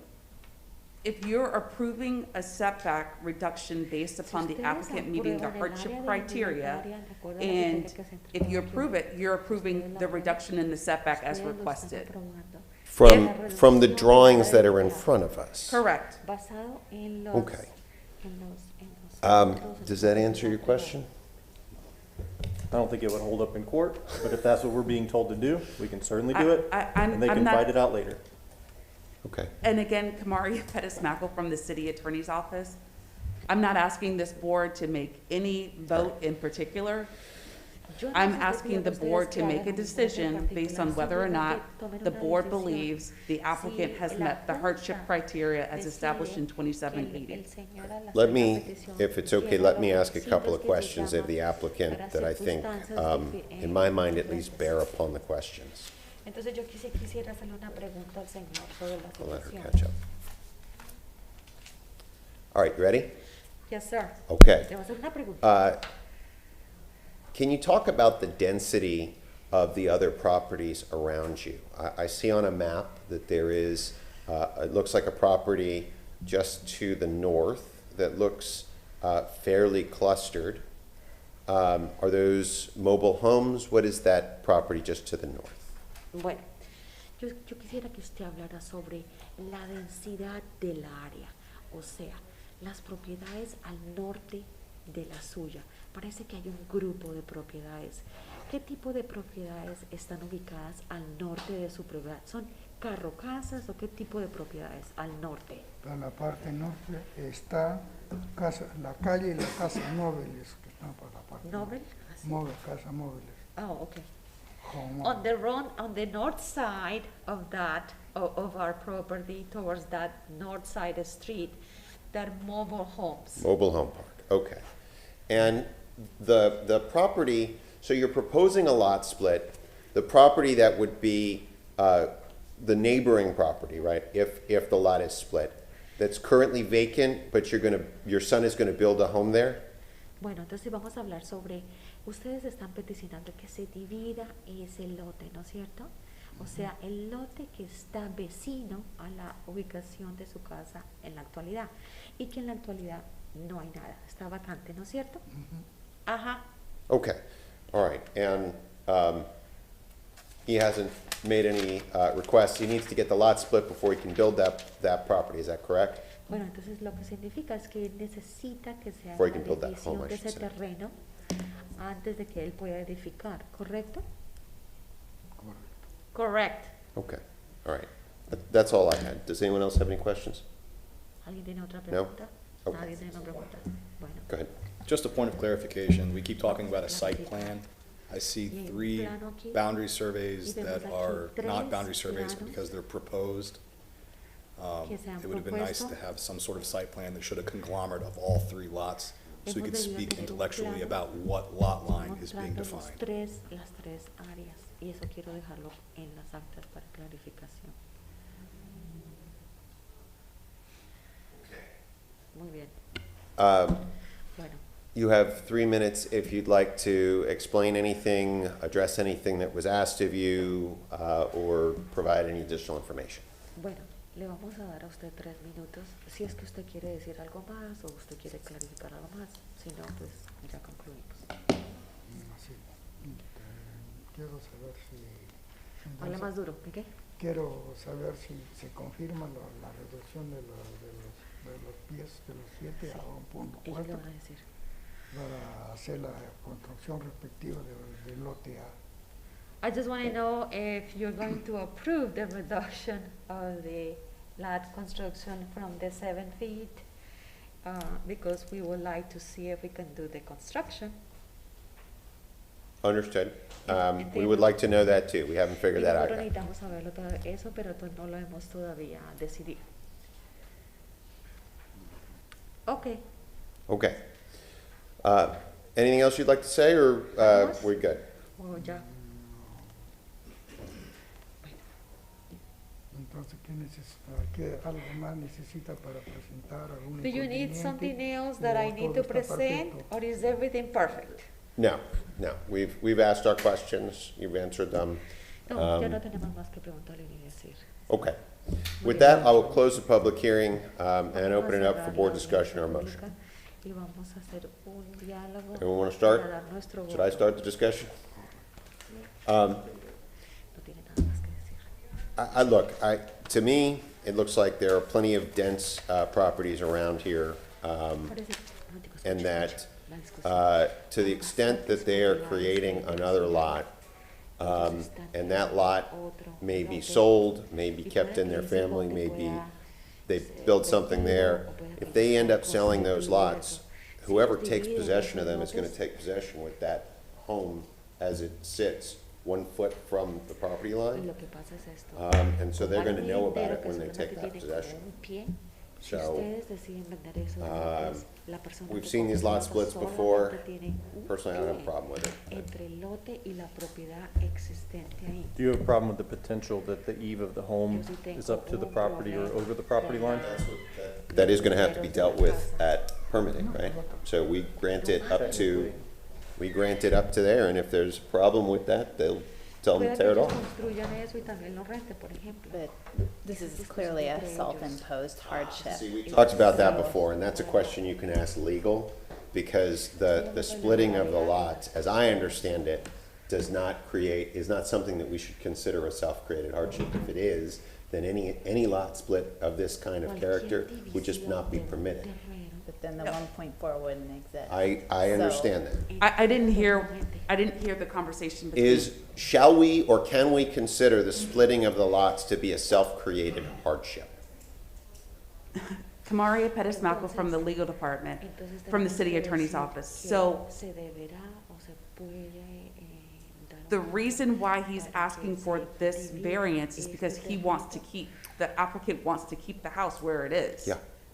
La He razón por could qué le está choose pidiendo to una demolish varianza es porque él the quiere structure on mantener la the casa lot, actual donde está, or sin he could hacer ningún choose cambio. to split the lot in 2 ways in order to meet Bueno, él también setback puede requirements and not need a decidir variance. dividir el lote entre dos, So there are a pero- number of scenarios pero hay the varios property owner escenarios could, que el actions dueño this de la property owner propiedad could take in order to puede avoid a decidir. variance Yeah, request. but you can't, I understand what you're saying, but you can't look at it that way. I mean, if somebody is in a house that was built before they acquired it, and they acquire the house and it sits within the setback, yeah, they could tear it down and rebuild it, but you can't say that that's a self-created hardship by not tearing the house down and rebuilding it. The question is the splitting of the lot, the decision to split the lot, shall that be considered a self-created hardship? Yes, because you can split the lot Okay. 2 ways, or not split the lot at all, or as directed by the staff from the zoning administration, he could demolish the structure in order to avoid a variance request. Bueno, él también puede Counterpoint, demoler la if this lot had construcción. already been split and it came to us and the split already happened, it would not be self-imposed, correct? I can't speak to that You because could. that's not before here. You could. If it had already occurred, we would only be looking at the one property in question in the house on that property, yes? But that's not what's here right now. All right, well, I'll just say yes, it would not be self-imposed after the action occurred. I can tell you that historically, I've understood that the splitting of a lot would not be treated as a self-created hardship. But if, Because we always see it after it's split. no, normally it's, the approval is pending our approval, O sea, right? So it's que el But it's already been aprobamiento approved, de la variante pending our- está pending our siendo approval, aprobado correct. del aprobamiento de la Junta Directiva. So So no longer self-imposed at that point. I don't know, if you're telling us that the splitting of the lot, the decision to split the lot, can be considered a Si usted self-created me está hardship, then I think our que decision si is usted done. está diciendo To you on whether or not, based on the evidence that's presented, whether or not the applicant has provided competent, substantial evidence that he meets the hardship criteria. One other consideration is that in light of the fact that, you know, the eaves could, in theory, like move the house a little bit closer to the proposed property line, if the, neighboring lot complies with the current setback requirements, the two houses could be pretty close. And one of the things that I hear this board put a lot of emphasis on is a distance separation. So, we're more inclined to grant a variance that encroaches onto a setback where we know that a neighboring property owner has their house, far enough away that there's no like fire risk, for example. And so here I have some concerns about the health, safety, and welfare of the adjacent property owners. To your point, a property owner who's going to build within 7 feet on the adjacent property, is well aware of the current location of this house. That said, 7 feet's a really small distance. So, Una, a likely way that this could play out is if we determine this is self-imposed and the board decides to deny it, they'll go to city council, they'll get the lot split, they'll come back, the lot split will have occurred, and then they'll ask us to look at it. That doesn't weigh in now, because it hasn't happened, but it most certainly will. Well, I don't Or think. they could decide to do it legally, move one house or takes, 5 foot off. But, It's all legal. Once it Kamaria gets approved, it's all Pettis-Mackel, legal. Kamaria Pettis-Mackel from the city attorney's office. It is not your, you have to decide based on the evidence that's presented here, not what potentially could happen at a city council meeting or what could happen, that your purview is what's presented here. All right, I'll make a motion. I move that case BRB 21-123 for property located at 1712 West Diana Street, for a reduction in the side yard west setback from 7 feet to 1.4 feet be denied due to the failure of the petitioner to meet its burden of proof to provide competent and substantial evidence in the record and at this public hearing of an unnecessary hardship or practical difficulty when considering the 5 hardship criteria set forth in section 27-80 of the city code, specifically that the hardship or practical difficulty results in the actions of the applicant, and therefore does not justify a variance because the applicant has elected to request a lot split in a manner that results in this small setback. And the variance could interfere with the health, safety, and welfare of adjacent property owners.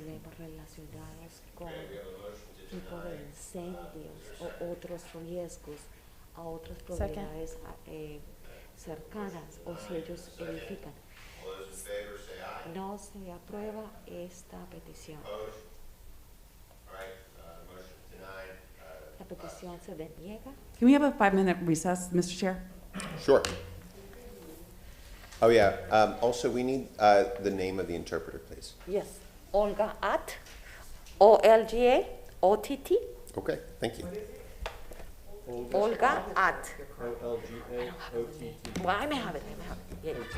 OTT, yeah, and I have a business card. I can-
know you talk too much.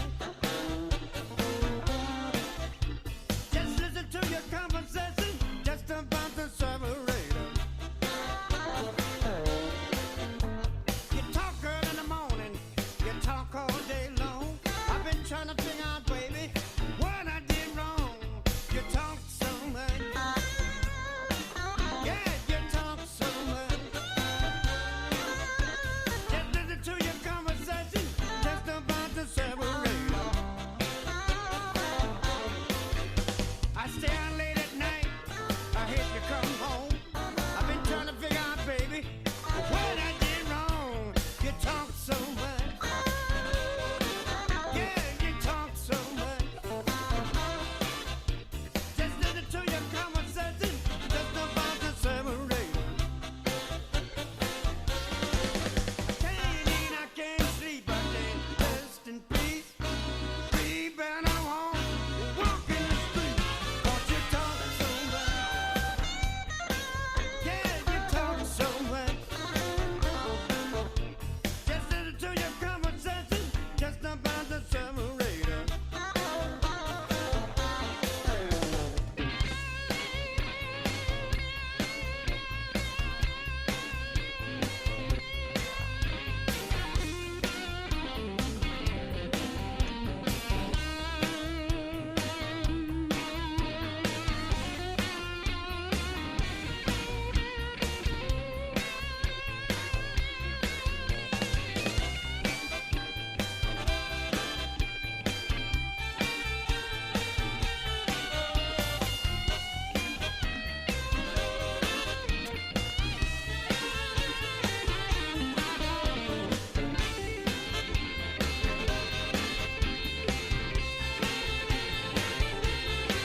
I can't eat, I can't sleep, I can't rest in peace. Sleep and I won't walk in the street. 'Cause you talk so much. Yeah, you talk so much. Just listen to your conversation. But I will announce on the microphone that we're waiting for staff.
All right, are we ready, Ms. Badu? All right, it's 2171. And Madam Clerk, everyone in this audience will have to be sworn in.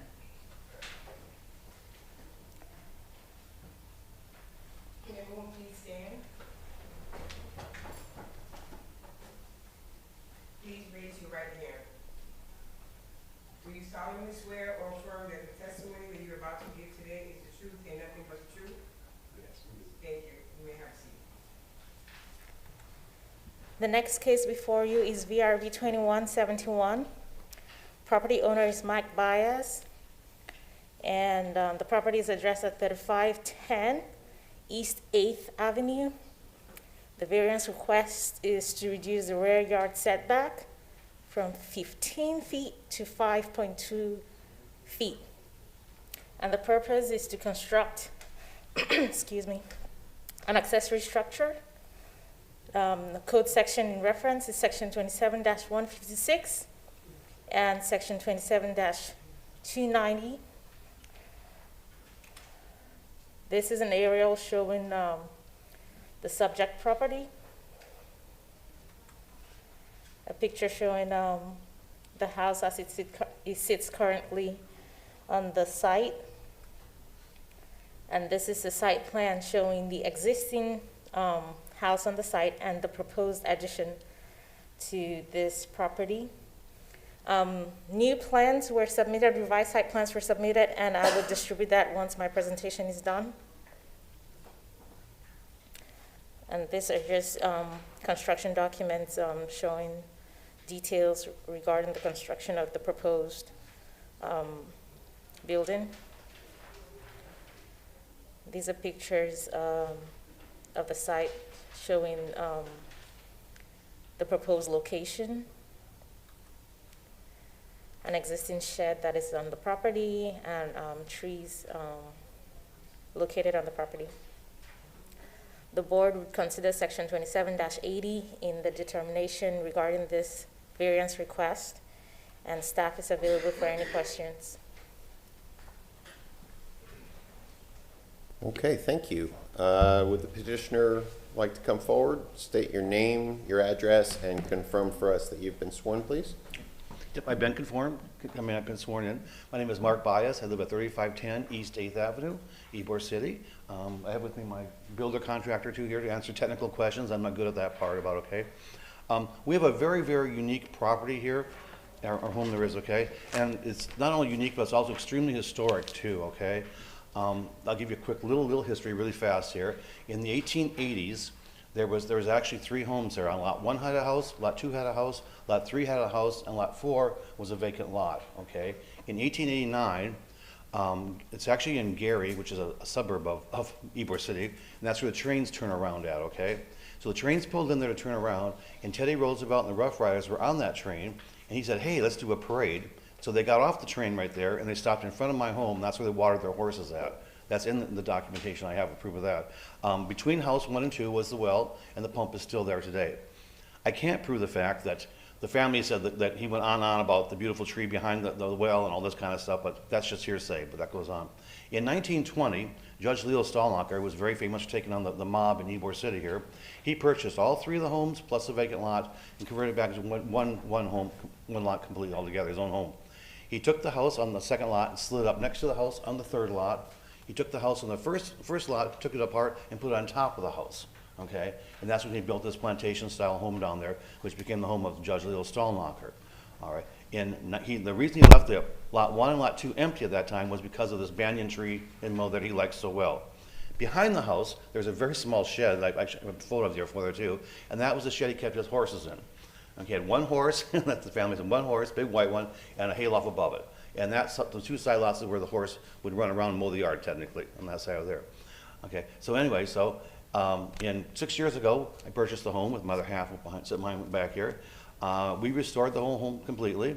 Carrie did sit on Latino Bar Commission of Ybor City, so the entire house has been restored to the status of the Latino Bar Commission. Everything is historically correct on the house itself, all right? So then it came time to build the carriage house behind it there. I have a very large family with lots of family, so you know what that means. They all come to Florida in the wintertime down here. And the home is actually very large, but it's only 3 bedrooms. So we need a couple more bedrooms. That's when the carriage house idea came in. Technically, and usually in old historic homes like this, the carriage home is always built on the back lot of the property. It's never up towards the front, but always as far back as possible on it. And here's where the situation comes to, okay? If we build the carriage house 15 foot off the rear setback, it'll be extremely close to the banyan tree. So close that I went out there with my tape measure and I measured it out. I could almost touch the tree and the house at the same time, which is like way, way, way too close, okay? If we could push it back 10 more feet, that would give that banyan tree a chance to survive and keep on living on. There was some questions earlier, I know, asked about a banyan tree in Tampa. And so we went to the University of Florida, Urbanists out there. Because of COVID, it was all done on cell phones and phones back and forth. But it is a banyan tree. I asked him, how old does he think the banyan tree was? And he said, well, without being there, I can't really tell, but he said it's at least 100, but it's probably more like 120 to 140 or 50 years old. And he said the banyan tree is in very good shape right now. I asked him, I said, if I give it the base of 15 more foot setback, will the tree survive? He said, absolutely, will for sure.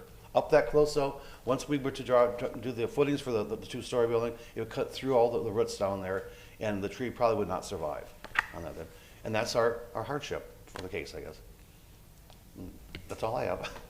Perfect. Oh, one more thing too, before I Yes, forget, also is that the Historic East Ybor and Gary Homeowners Association did send a letter, which I forwarded you today, asked them to have this approved on that, and I just sent you today on that, so that's all I have to say.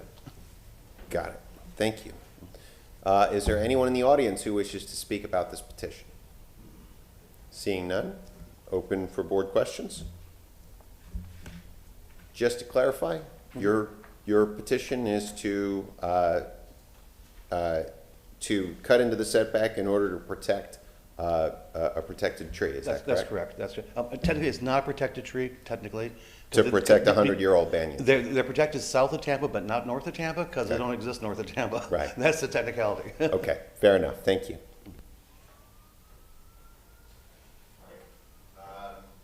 You have 3 minutes for rebuttal if you should choose to use it. I'm fine. Okay. Seeing none, I will close the public hearing and open it up for a motion from the board.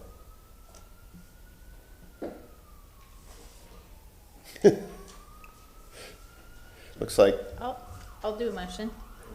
all right, I'll do the next one.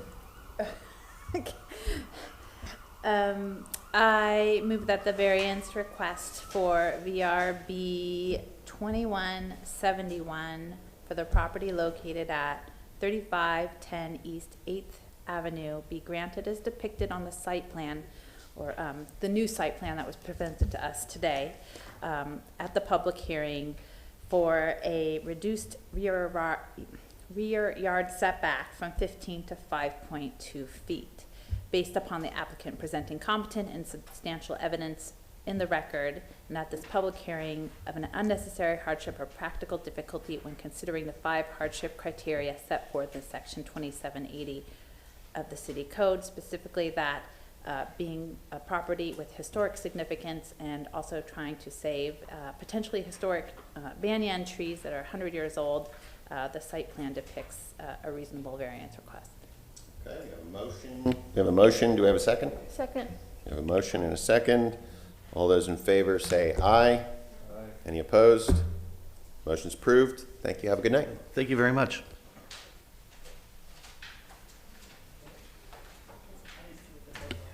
VRB 21-110 whenever you're ready.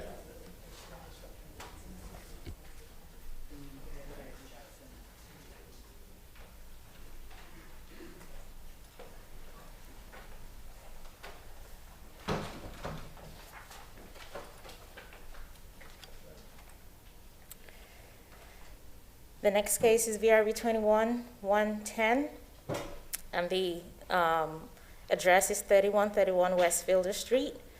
The property owner is Jessica Taylor, but the applicant is Ian Dolby. The variance request is to reduce the rear yard setback from 20 feet to 12 feet and reduce the setback for a garage entrance from 18 feet to 7 feet and 9 inches. And this is in order to construct an addition to an existing single-family residence.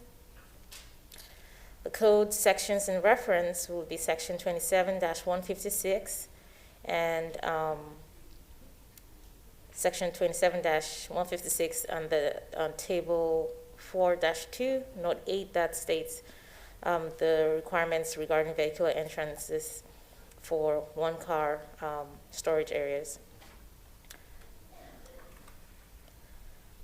This is an aerial showing the subject site on Fielder Street. And this is a site plan showing the existing building, the proposed addition, and the driveway. The board would take into consideration section 27-80 in their determination this evening. And if there are any questions, staff is available on hand.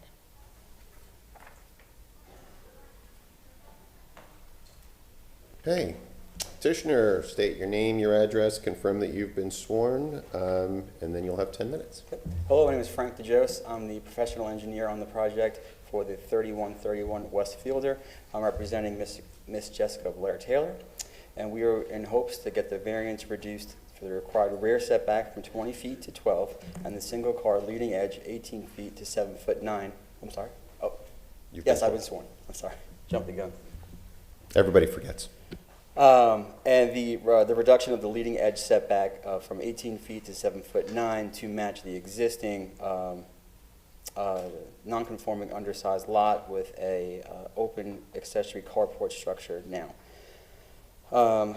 The existing carport will be removed, and it will allow for the construction of a new single-car garage with a second-story office and work-from-home office for the client.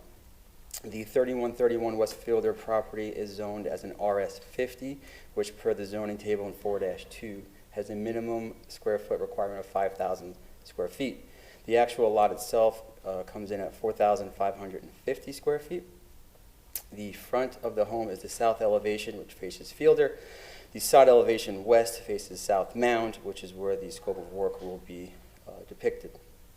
As stated, the lot is currently non-conforming with a detached carport at the rear of the home, which the owner currently utilizes and would like to have as part of an attached garage so she can avoid weather and be closer to groceries in and out of the house and so forth. The current carport does not meet requirements for the structural front edge for a two-car carport of 10 feet, as noted in Table 4.2, Note 8. And the carport setbacks are not per code of the minimum 3 foot for the rear on accessory non-dwelling structure. I have here the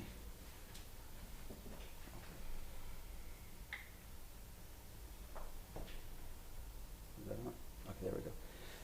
This is the existing survey. As you can see, the front of the house here on Fielder, side of the house on Mound, existing carport structure. Here's an existing site plan, just zoomed in a little closer for your view. As you can see, 1'4" on the rear property, 10-foot leading edge on the existing. If we were to set the addition per the current zoning requirements, this is what we'd be allowed to construct. Approximately 6 foot wide and the 20-foot setback, 23 foot 10 inch.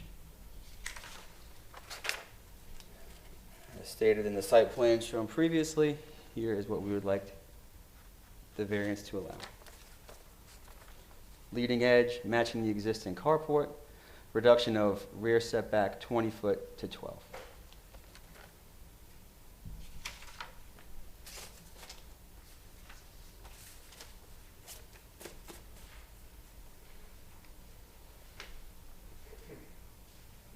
It should also be noted that Ms. Taylor purchased the home last year, so these are all existing conditions that she was not responsible for. The home was built, I believe, in 1957. It's currently approximately 1,366 square foot gross, 13,633 plus or minus heated.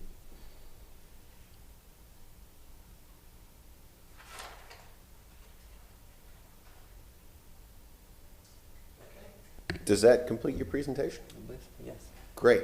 Is there anyone in the audience who would like to speak on this application? Seeing none, board questions?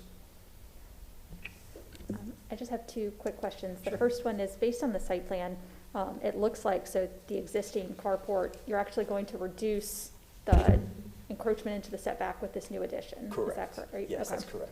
All right, and then the second question is, a typical RS50 lot is 100 by 50 feet, and this one's slightly smaller than that. Is that Correct, right? and it's 50 on the short dimension fronting Fielder. It's 90 and change, or 91 foot on the long dimension across Okay. Mound.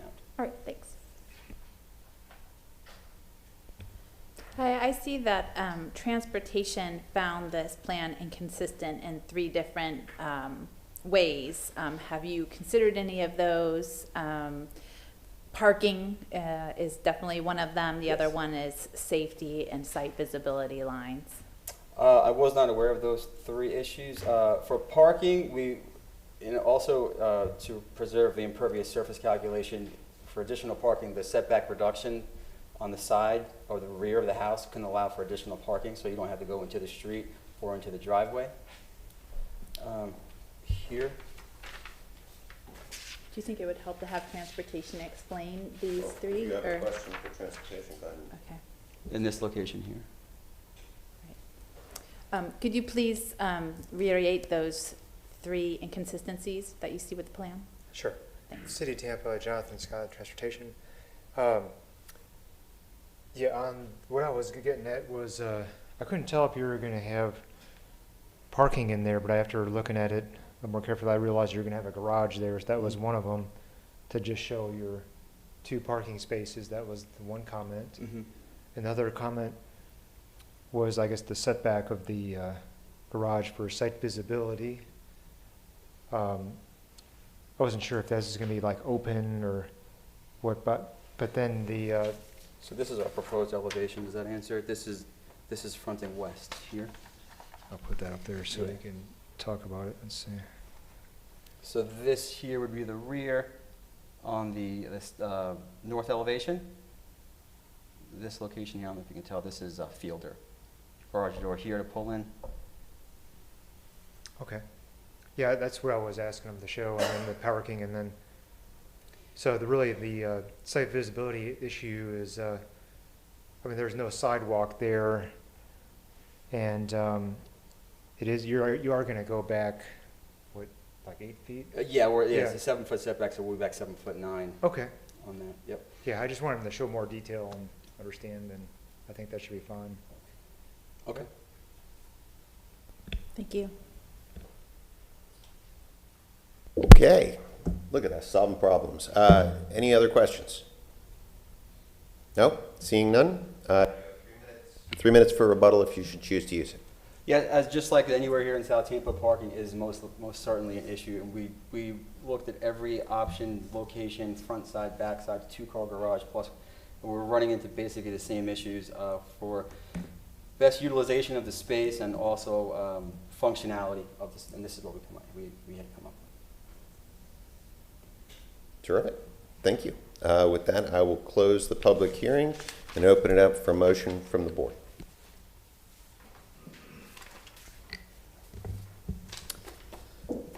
I move that the variance request for case VRB 21-110 for property located at 3131 West Fielder Street be granted as depicted on the site plan presented at the public hearing for a reduction in rear yard setback from 20 feet to 12 feet and reduced setback for garage entrance from 18 feet to 7 feet 9 inches. Based upon the applicant presenting competent and substantial evidence in the record and at this public hearing of an unnecessary hardship or practical difficulty when considering the 5 hardship criteria set forth in section 27-80 of the city code, specifically that the home resides on an irregular lot that is smaller than a standard lot of 50 by 100. This lot only existed at 50 by 90 feet. Additionally, the home is built in 1957 and is not conducive to the modern family, especially when one is working from home, and this will present a better way of creating additional square footage for the older small home. Second. We have a motion and a second. All those in favor, say aye. Any opposed? Motion is approved. Have a great night. Thank you very much, you too.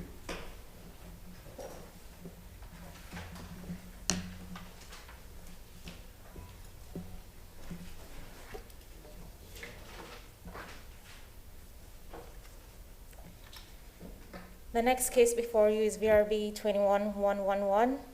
The property owners are Justin and Lauren Basil. The property is addressed at 415 South Shore Crest Drive. The request is to reduce the rear yard setback from 20 feet to 7 feet. And this is in order to construct a new single-family residence. The applicant has submitted a revised site plan, and They have also submitted evidence that one of the opposition has rescinded their letter. So I would pass that along once my presentation is done. This is the subject property, zoned RS 75. And this is the proposed new addition. The area in question, or the request area, is in this area, is this portion to the north end where they have 7 feet between the structure and the seawall. The board would consider section 27-80 in their determination this evening regarding this variance request, and staff is available if there are any further questions.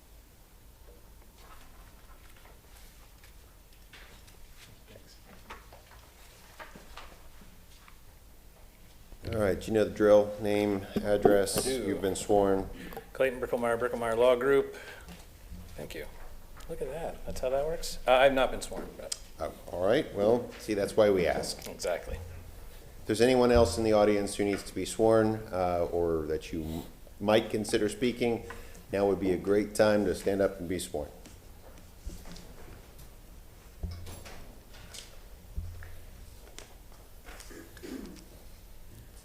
Do you solemnly swear or affirm that the testimony that you're about to give today is the truth and nothing but the truth? I do. Thank you. Thank you. Good evening, Clayton Bricklemeyer, 4427 West Kennedy, representing the property owner. I pulled back up, well, you hit doc cam, I can see it. Are y'all seeing the doc? We are. Oh, okay, good, helpful. The mic will pick me up over here, right? Just to give you a basic layout, the seawall here, and this is Shorecrest Drive, west of West Shore, so there's a canal, and I can show you some aerials, but the seawall runs this way, north and south. It jogs to the east a little over 20 feet. I don't know who came up with this system. I grew up on Davis Island, and I've never seen anything like this, but there are a few of these inlets on this, along this seawall, and they jut way in, and they're basically useless to anyone. They're full of oysters and garbage. And but we have it, and they did it so that people could share, because maybe, I guess, whenever they did this, people shared boats. I'm totally confused about the origin. However, that all being said, it jogs in. The 20-foot build line from the expected seawall, I darkened in here, is right there. You can see the main structure of this house is, I don't know, 70, 80 feet away from the wall. This area is partly open. The green part's the enclosed part. That part's a storage closet. This is open air, and I have an elevation that I can show you that'll maybe help explain it. Because of the way this seawall comes up into the yard, it creates what amounts to, a 42-foot rear yard setback, which we don't think is what was intended. And so what we're having to ask for is, we're asking for 7 feet so that that storage unit can sit there. The neighbors obviously still have the benefit of all of that. I'm going to show you the plat. Just to go back to my confusion over the origin story, this is our lot. These inlets are not reflected on the east side at all. So it was never the intention of anyone for that to happen. I'm going to run through the criteria because unfortunately we still have one opposition. We had 2 letters in opposition that were filed after having a conversation. The one of them realized that we weren't building they were worried that we were shrinking to build our house up to here, right, which would be a natural, I get that. And after having it explained, she was nice enough to email in this afternoon and rescind her objection letter. But we do still have somebody here. So just to run through the criteria, that inlet is unique.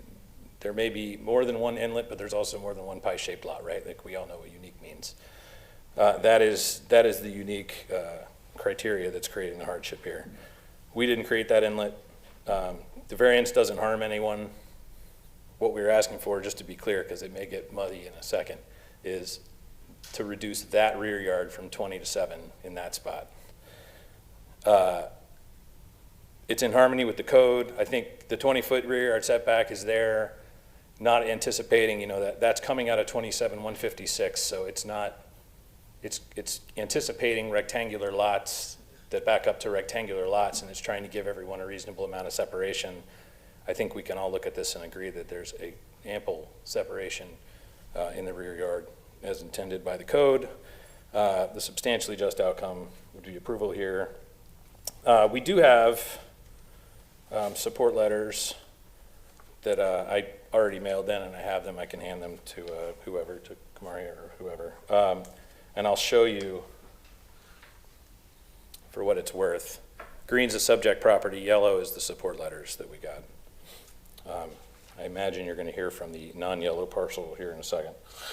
And I'm going to reserve the rest of my time to respond there. Do you want these?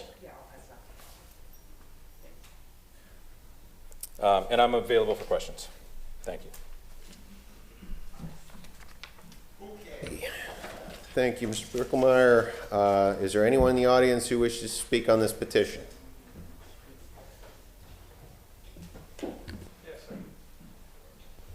Come on up.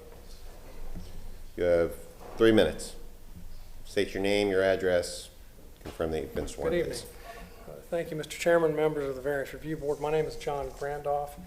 My address is Suite 3700 Bank of America Plaza, and I have the pleasure of representing Mr. Paul Wood this afternoon and evening. Paul, will you please raise your hand? First of all, I want to make note of the site plan is deficient.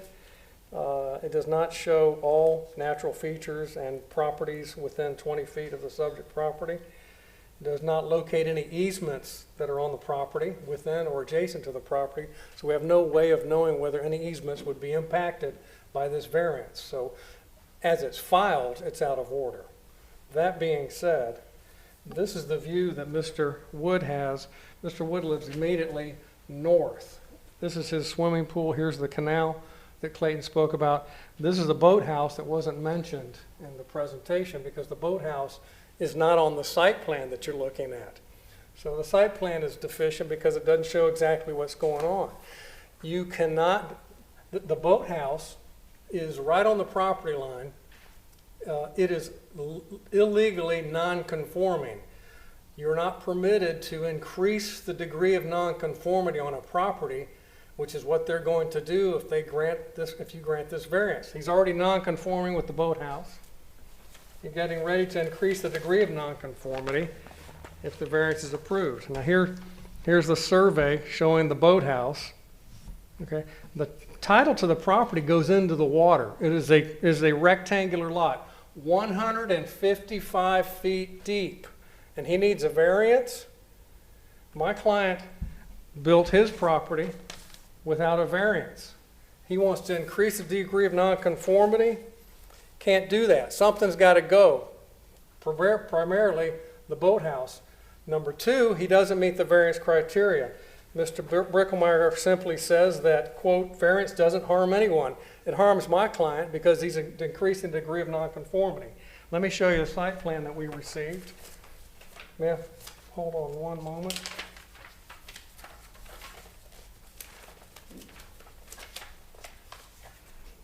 May I pause for a second?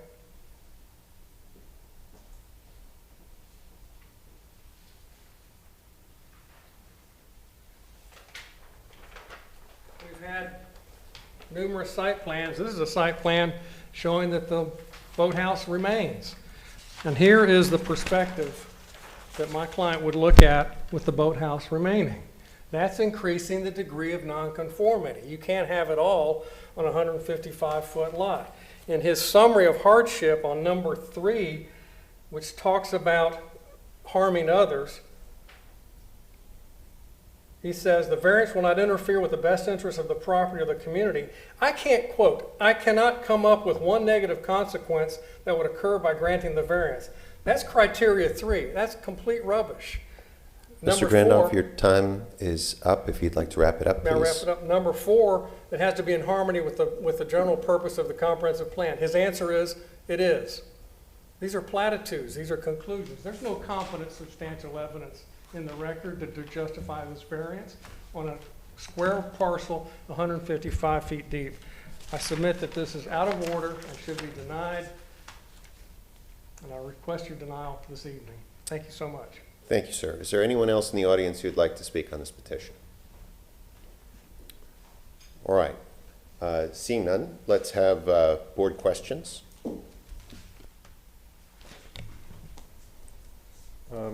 Ms. Pettis-Mackle, the existing boathouse, is that criteria for us to consider? Kamaria Pettis-Mackle from the City Attorney's Office, if staff can address the boathouse. It is the determination of our GIS engineers that this is not under the City of Tampa's purview. It is under the Ports Authority. And so they would have to go to the Ports Authority on determination for this boathouse. Therefore, does it weigh into our criteria? No, sir. Okay, thank you. Any other questions? In referring to the purpose of reducing a rear yard setback from 20 feet to 7 feet, should not distance not be measured from the actual property line and not a seawall? Because if you measure from the property line, I see this shed being more than 20 feet from the rear yard setback. Oh, am I off? No, now it's off. Now it's on. Now it's on? Now it's on. Don't touch it. That's a really good question. The determination, the way that we ended up here is we submitted plans and the city came back and said, this is deficient and you need a variance, and my client filed for a variance. He's here. If he has any insight into why we're measuring from the seawall, but I mean, I think there's another section of the code that says how you measure from a seawall, but that actually is an interesting argument that we haven't made. Perhaps we could hire you to represent us in front of the city bureaucratic structure. So I don't know that I have a really great answer for that, but they're telling us it's required. It was already filed when I came on board. The reason I bring this up is similar to a previous case. If we approve a reduction of a rear setback, it will be 7 feet from the rear property line, not 7 Mr. feet Chair? from the sidewall or the seawall. I just want to, Jane Yes. Madu with Development Coordination. When there's a seawall, we do measure from the seawall, not from the property line. I have a question on that. So, I understand that, and if you were to follow that the way it's written, obviously from the, we'll just say the farthest water part, you'd measure 20 feet back, and then the parallel running where it juts in, you'd measure back. But what about the one that runs essentially in parallel to the side yards of this property? It seems like, why would you run 20 feet to the side? Wouldn't that just be a side yard setback? I mean, does the code get into any kind of detail about how you measure from the water line, or does it just say the water line's treated as a rear yard? You see what I'm asking? It's strange to have 20 feet to the plan west from the water when it's a rear yard setback, because that's not a rear projection, that's a side projection. I understand from the north and the closer north, but from the west, I mean, did they give any guidance on how to measure that? Well, for the addition, for the portion of the structure that is facing the rear, it still has to comply with the rear yard setback. For the portion that's facing the side, it has to comply with the side setback. So for that storage unit that they have, they will still have to meet 20 feet for the rear. Yeah, I think my question is probably not super relevant to this case, so I'll just let it go. It's more theoretical. I have a question. We have some photos in our staff report. It looks like this is new construction because we see an empty lot. And I guess we do see the boathouse that's still there in our photos. Is the intent to keep the boathouse in that location and how it is configured now? So, as a general matter, I would say that at this point, the boathouse is irrelevant to the discussion. Having said that, we don't know. I will tell you, the boathouse sits next to the dock. If you look at the aerial, there's a boat with a dock there, and it's pretty nice to keep your stuff there, close to the boat, so you don't have to haul it across the yard. It is entirely possible, I'm even gonna say likely, that somewhere along the way, somebody's gonna make us knock the boathouse down. We don't know the answer to that yet, and the city really wouldn't address. The city said, come get this variance that I'm here for now, and then we'll talk about it. And so we don't really know. So basically, it's this small, it's new construction, and there's a Right. small storage shed that's 7 foot away. I mean, could you easily just redesign that to fit the criteria? I mean, it's just a storage shed. It looks like you could, twist it, reconfigure it, and it would be, all in compliance as new construction. We looked at a bunch of ways, including flipping it, and flipping it, the way the canal works, flipping it doesn't work as well. And also, I am assured by the folks that were doing these plans, because I asked that question, particularly with the flipping, that we'd be trading this variance for a pool variance, because we'd still be too close to the seawall. The preference is to have it the way it is. If we're gonna have to get a variance, this is the variance that we would see. So I'm just trying to say I get it. the issue is a storage shed location. Well, yeah, I mean, that happens to be the point. If you look at, so this is all connected, right? It's not an accessory structure, it's part of the principal structure. It's just that this is open, so, I'll show you. Well, actually, I had it up because I liked the one that Mr. Randolph used. I think I still have it. So it's technically part of the house? It's not just Yeah, a shed. it's a principal structure, and I'll put back up.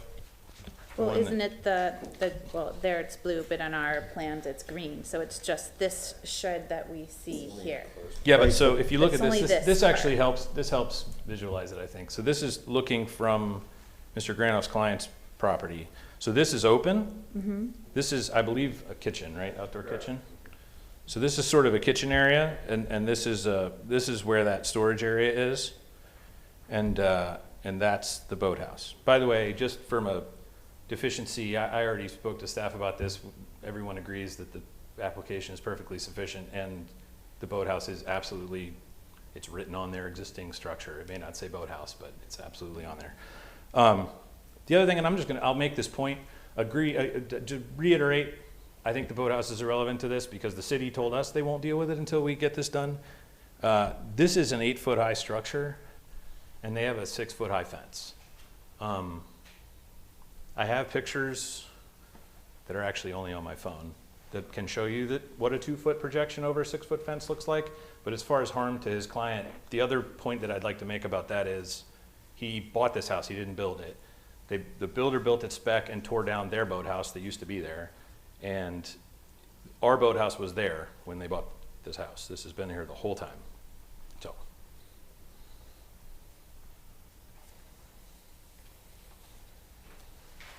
Okay, any other questions? All right, seeing none, Mr. Birkemeyer, you have 3 minutes for rebuttal. I think that basically was my rebuttal. The boathouse is on the site plan. The illegal non-conforming status of that, but anyway, that building's irrelevant, but I'm just gonna keep saying that. Whether or not it's an illegal non-conforming, nobody knows. We may have to do a zoning interpretation to figure that out. I may be standing in front of you again in some number of months asking you to keep it because we decided it's worth it, or it may come down because, Justin and Lauren decide they don't want it. It just doesn't really have any bearing on what we're asking because that seawall's there regardless of what's going on with the boathouse. The seawall comes in and it creates a 40-something foot setback that's not intended by the code. We are clearly honoring that with the site plan. The house is significantly far away in the main, and it's well over, the line we struck on the site plan is 35 feet to the corner of the section that we're actually asking for. So we are 15 feet in excess of the 20-foot rear yard setback that would be expected in that area. So we would just ask for your approval. Okay, thank you. With that, I will close the public hearing and open it up for motion or board discussion if necessary. Mr. Pastor? I'll make a motion, but I feel like I should qualify it briefly in the hopes of a quicker vote. This is one of those odd water lines that I don't think was considered when it was originally built, and now the modern code tries to address it in a blanket format. And so, as was displayed, there's a 20-foot setback we see that runs through the pool deck, and then it could potentially jog 20 feet into the middle of the property and 20 feet back further towards the proposed house. And whether or not that's reasonable is for us to decide. However, I'd point out that they could build the mass of this house on that 20-foot setback line, you know, full height, and have much more encroachment on the visual views of their neighbors than the one that's proposed here. The one that's being proposed here is a single-story outpost for a storage shed, and depending on how each of us individually want to weigh that jog of a setback line due to the water line is up to everybody. So that's how I read it.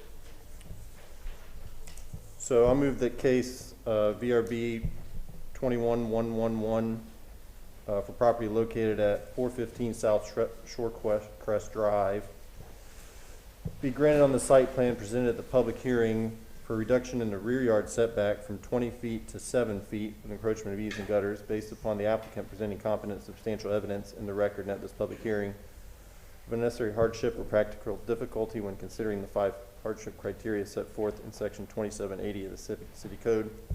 Specifically that they have an irregular shaped slanted lot with an irregular shaped water line, and the setbacks encroachment is on the jog part of the water line, not on the main property setback, and that the encroachment is a 1-story minimal encroachment, trying to address the conditions of the site.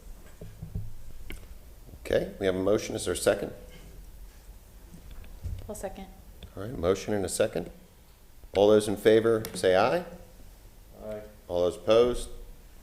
All right, motion passes 5-0. Have a good evening.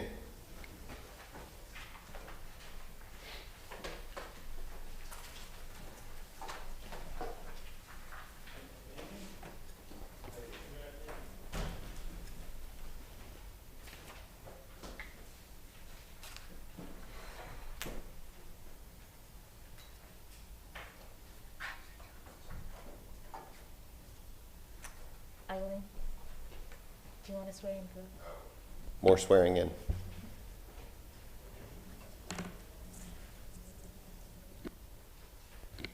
Folks, if you might speak this evening, if you intend to speak, now's your chance. Stand up. Please be sworn. Please raise your right hand. Do you solemnly swear or affirm that the testimony that you're about to give today is the truth and nothing but the truth? I do. Then you may have a seat. The next case before you is VRB 21114. The property owners are Stephen and Elizabeth Bushamay. Right, okay. And the property is addressed at 1519 Southwest Shore Boulevard.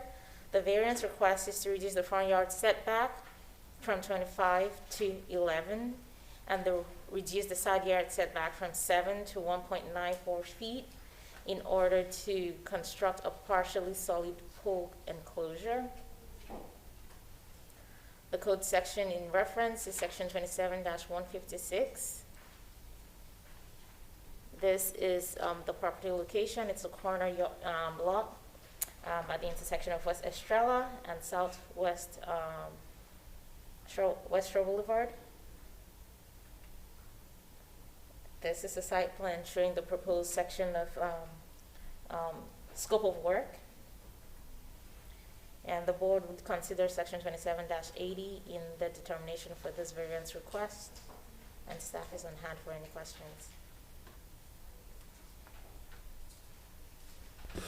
Okay, applicant, please state your name, your address, and confirm that you've been sworn, and then you'll have 10 minutes. Good evening, Elizabeth Bushimi and Stephen Buscemi. We live at 1519 Southwest Shore Boulevard in Tampa, and we've both been sworn in. Great. 10 minutes, fire away. Okay, thank you very much, ladies and gentlemen, for hearing our request this evening. This is our property, and the access along West Shore is approximately 137 feet, and the other access is 110. Our house was built in 1972 before the current setback rules, and even though it faces West Shore, because the shorter access is along Estrella, the city considers that the front of our yard. Right here you see our house, which is approximately 30 by 40 feet, the garage behind it, and there's an existing patio wall around the pool, and that's where we'd like to put a pool cage on top of it. The reason is my husband is a combat wounded disabled veteran, and he needs to use the pool for his physical rehabilitation and physical therapy. And the bugs have been horrendous. We've tried lots of different bug things. I hate seeing the lizards and the frogs die, and we're still fighting the bugs. And so he's not been able to keep up with his therapy in the pool and combat the bugs at the same time.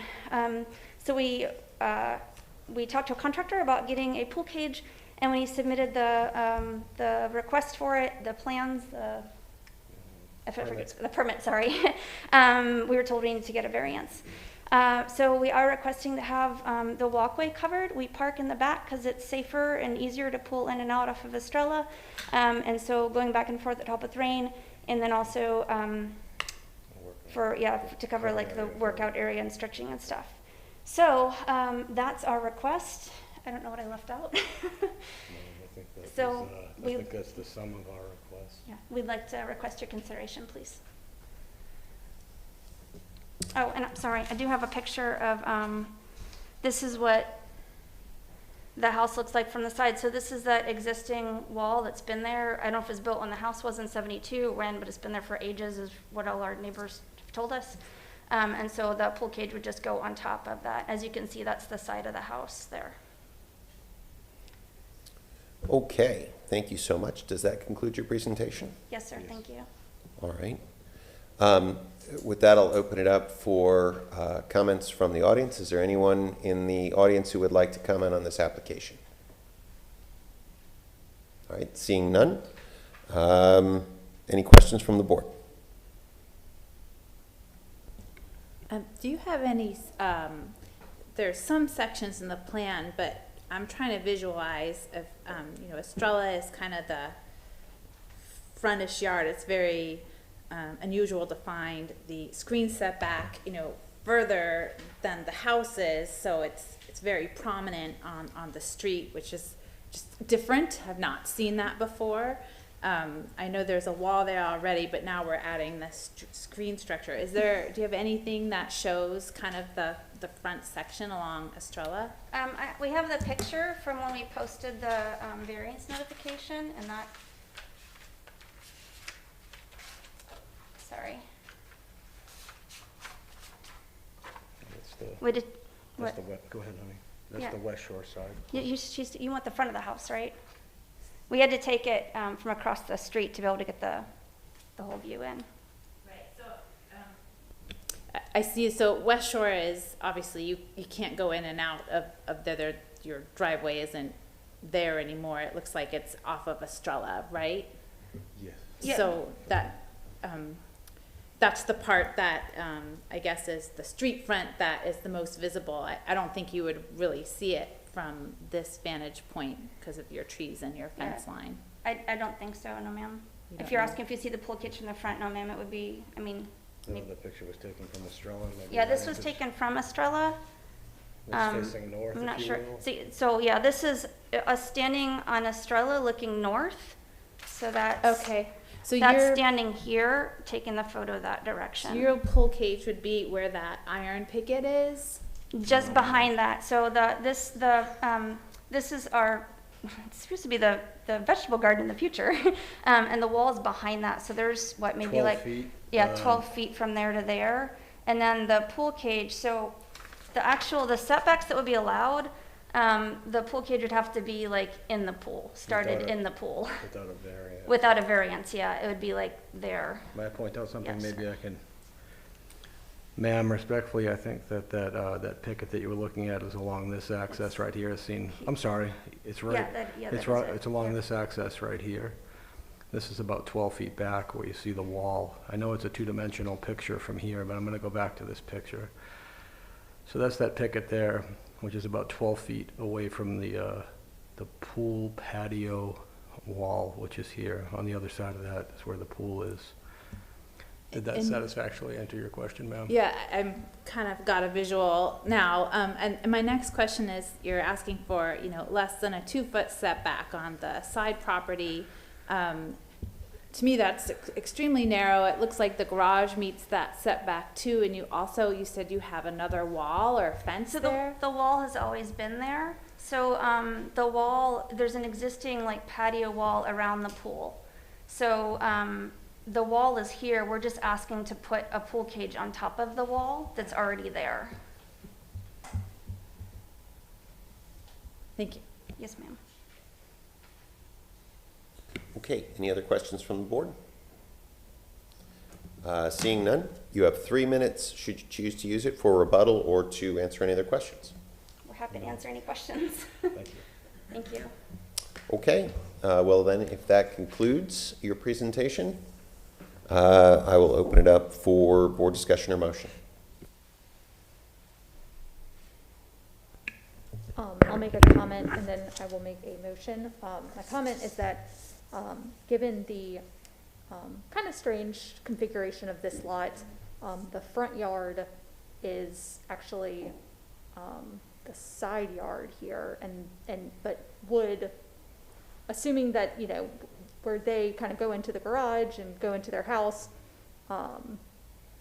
that the city considers it the front yard, but based on the orientation of their house, that would be a side yard under normal circumstances. So I'm okay with the side yard or with the front yard reduction because it complies with what would be side yard reduction if the house were oriented in the way in line with the lot, basically. So that said, I move that the variance request for case VRB 21-114 for property located at 1519 South West Shore Boulevard be granted as depicted on the site plan presented at the public hearing for a reduction of the front yard setback from 25 feet to 11 feet and a reduction of the side yard setback from 7 feet to 1.94 feet. Based on the applicant presenting competent and substantial evidence in the record and at this public hearing of an unnecessary hardship or practical difficulty when considering the 5 hardship criteria set forth in section 27-80 of the city code, specifically that the alleged hardship is unique and singular with respect to the property, given the location of the house and the kind of unusual configuration where the front of the house is actually facing a side yard and the side of the house is facing the front yard. And additionally, that the variance, if granted, would not substantially interfere with the health, safety, or welfare of others, as there's already a concrete wall in the location where the pool cage will be going, and the pool cage, is going to be a kind of screened-in area, and so there's less of a risk of fire hazards. Second. All right, we have a motion and a second. All those in favor say aye. Aye. All those opposed? Okay, your motion is approved 4-1. Have a good evening. Thank you.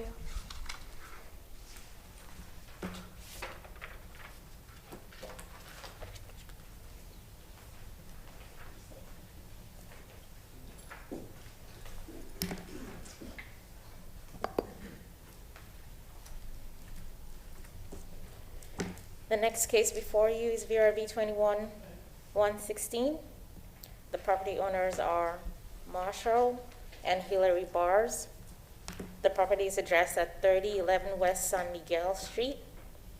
And this variance request is to reduce the side yard setback from 5 feet to 4 feet in order to construct a single-family addition.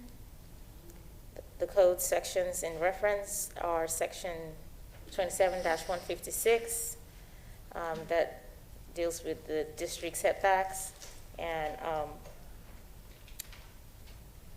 also there is a portion of that that allows the reduction to 5 feet when it's not adjacent to a single-family use.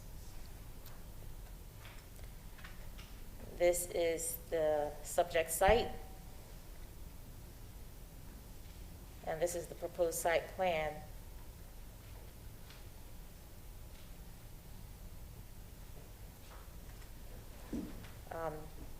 The board would consider section 27-80 in the determination of a variance requests presented before them this evening, and staff is available for any questions. Okay. Is the applicant here? Come on up, state your name, your address, confirm you've been sworn, and you'll have 10 minutes. Thank you very much. My name is Marshall Barris. My address is 3011 West San Miguel Street. And yes, I have been sworn. All right. I just wanted to thank you guys for having us. I know it's been a little bit of a long day, so I appreciate that. So we are looking to expand our home to accommodate more living space and a formal master bedroom/bathroom.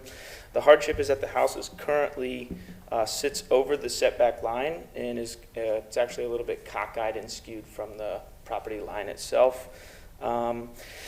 The front of our house, if you look at the corner, that would be the southwest corner, sits at 4 feet 8 inches from the property line. And then as it goes back, again, it's a little bit skewed, so it goes back to 4 foot 2 inches from the property line in the back. We want to continue adding on towards the rear of the property, an additional, I think it goes back an extra 18 feet or so. And in turn doing that, because of the cockeyed nature of the building, it goes an extra 2 inches, so that's why we're requesting it be reduced from 5 feet to 4 feet. When reviewing the statement of hardship, I just wanted to kind of touch each point individually. Number one, the alleged hardship or practical difficulty is unique and singular to our property. Most properties are already within the setback requirements. If there's a 5 foot setback, the house is built at 5 feet, that type of thing. Ours is not. So with adding towards the rear of our home, naturally, or that would normally comply, and ours is unique in that situation. Another unique aspect to our house is that, again, it's built non-parallel to the property line and a little bit skewed, which makes it so that when we extend to the rear of our home, it further infringes upon that setback guidelines. This makes it impossible to extend it any more to the rear without needing a variance, which is why we're here. Number two, the hardship does not result from the actions of the applicant. The house was built sometime in the 1940s. There's a little bit of ambiguity about that, but 40, 45, something like that. Let's see. Regardless, we purchased the home just 2 years ago in 2019 and inherited these setbacks and fringes which existed long before us. We had no idea that our home was non-compliant during the setback regulations until I guess our own lack of research or whatnot, but we had the intention of adding on to our home since we purchased it. The variance, if granted, will not interfere with the health and safety and welfare of others whose properties would be affected. I can't imagine there's any health concerns on something like this. And then, in fact, we have 4 letters of support from our immediate 4 neighbors, so the one directly to the north, the east, the south, and most importantly, the one to the west, which setback we'd be infringing upon. I spoke with Dr. Francisco, who owns the property, this morning. He emphasized his full support. And if we want, I've got the letters of support here. Let's see, this is Dr. Francisco that I got this morning. That was dated today. This one is from the neighbor to the east, Michelle and Forrest Tatlock. This is the neighbor to the south. This is Tom and she goes by Zeep. And this is the neighbor to the north here. All letters of support. If you want, I can put these back on, but they're all pretty good. Number 4, the variance is in harmony and serves the general intent and purpose of this chapter. The alternative on something like this would be tear the house down, build something brand new, but it's an old South Tampa bungalow, and it's kind of what South Tampa is known for. It's on a cobblestone street in Palmacia, so we'd like to try and keep that look of the house. We're not going to touch and remodel too much of the front. We just want to do the addition on the back. And then allowing the variance would allow substantial justice being done. My wife and I believe the variance would allow that. Our goal is to create a home we can raise our family in. Again, we like the bungalow look. And I think that's pretty much it. So I can summarize and just kind of rescind the rest of my time, try and get us home at a decent hour. Thank you. All right, if that concludes your presentation, we'll ask for any comments from the audience. Is there anyone in the audience who'd like to speak on this presentation, on this application? Seeing none. Any questions from the board?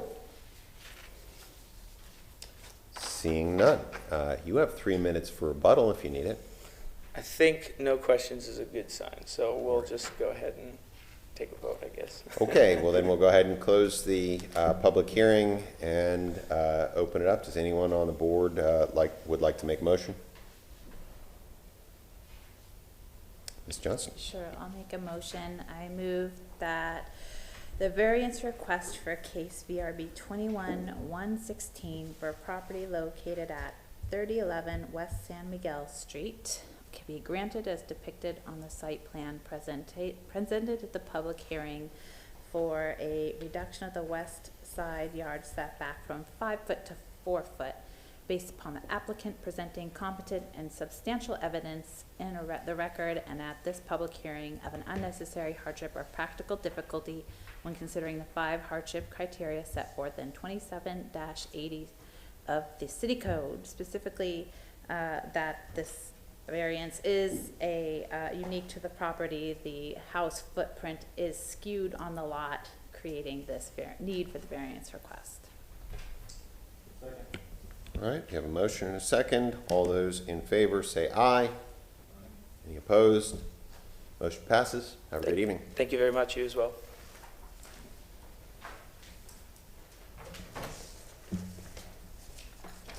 All right, last one this evening. This is the last case for tonight.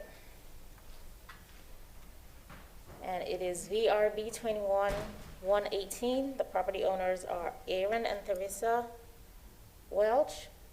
The property is addressed as 4808 West Dryad Street. The variance request is to reduce the side yard setback from 5 feet to 1 feet and reduce the rear yard setback from 5 to 1 in order to construct a 14-foot tall pole screen enclosure. The code section in reference is section 27-290. This is the aerial of the subject property. And this is a site plan that the applicant has provided showing the existing property and the scope of work, or the area of proposed work. And the board would consider section 27-80 in the determination of the applicant's request this evening. I am available for any questions. Sure. Is there a reason that the purpose calls out the 14 feet specifically? Usually we don't see that. We kind of go by what the applicant has said. So there's no reason like you pointed that out? No. Okay. It has no bearing on the request, really.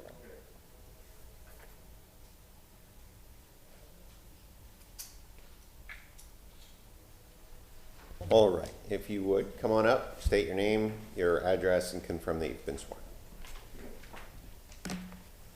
My name is Teresa Welch. I am one of the homeowners of 4808 West Dryad Street, and I have been sworn in.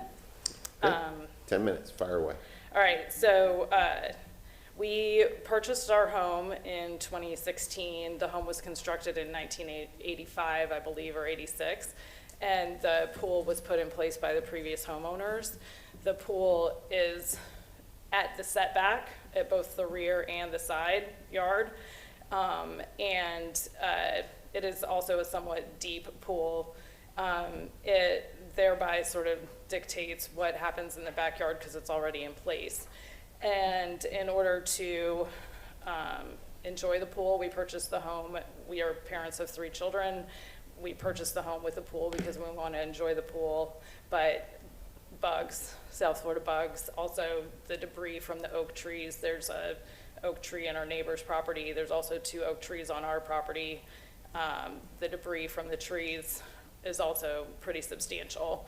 When we purchased our home, there was actually already a screen in place that encroached on both our side yard and our rear yard neighbors' lots.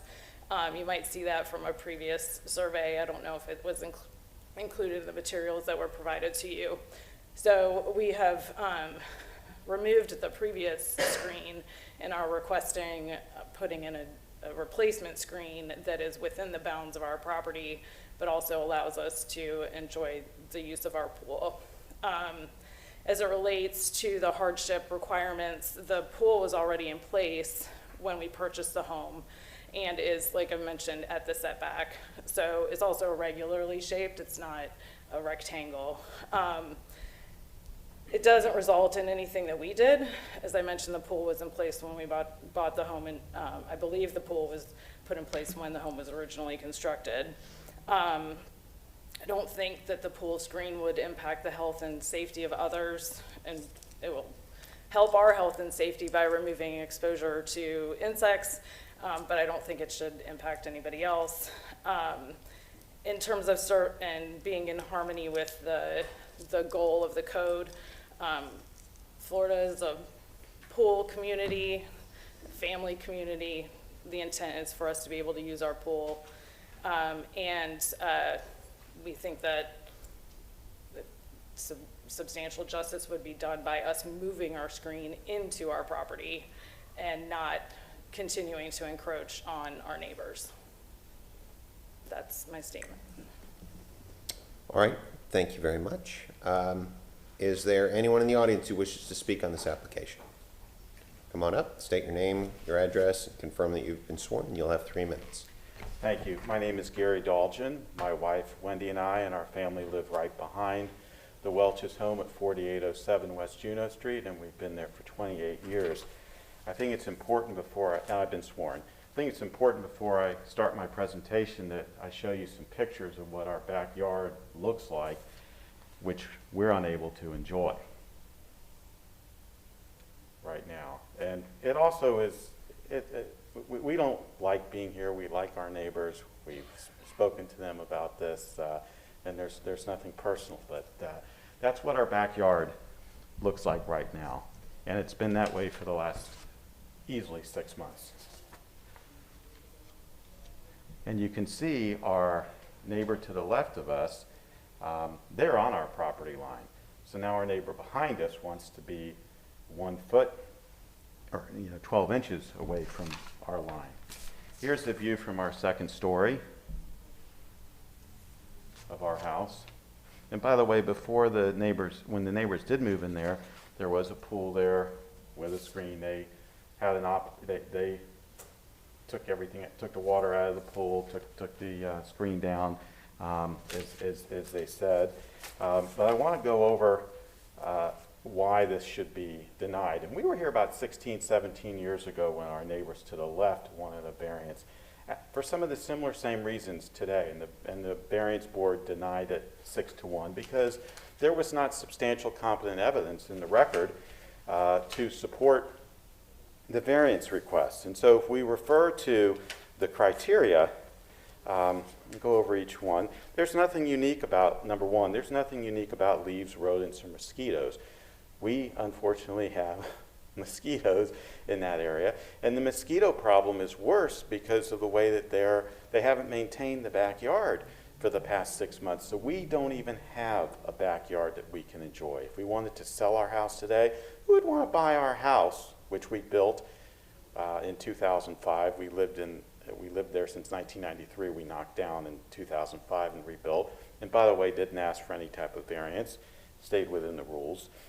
Criteria number 2, when our neighbors moved into the house, they had an operating pool. They drained it, and it's full of mold. When they moved in, they had an operating deck, and it was removed, and now it has an overgrowth of grass and weeds. They're asking to come over within 1 foot of our property. They have a concern about leaves going into their pool. We have a concern about our property rights being infringed by the leaves coming into, but even look at our backyard, how how terrible the view is.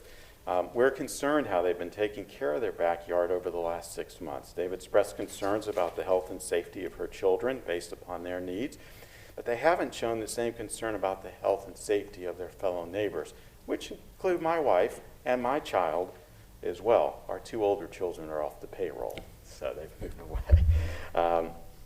They make it sound like they're doing us a favor because the previous owner was on our lot line and they're giving us an extra foot. Mr. Dolgen, your 3 minutes is up. If you would, please wrap it up. I will. In closing, there's not substantial justice being done here because the placement of their fence affects our property rights. South Tampa lots are small, as we all know. We can't infringe on other people's property. What if we wanted a screen in our backyard or to do a pool?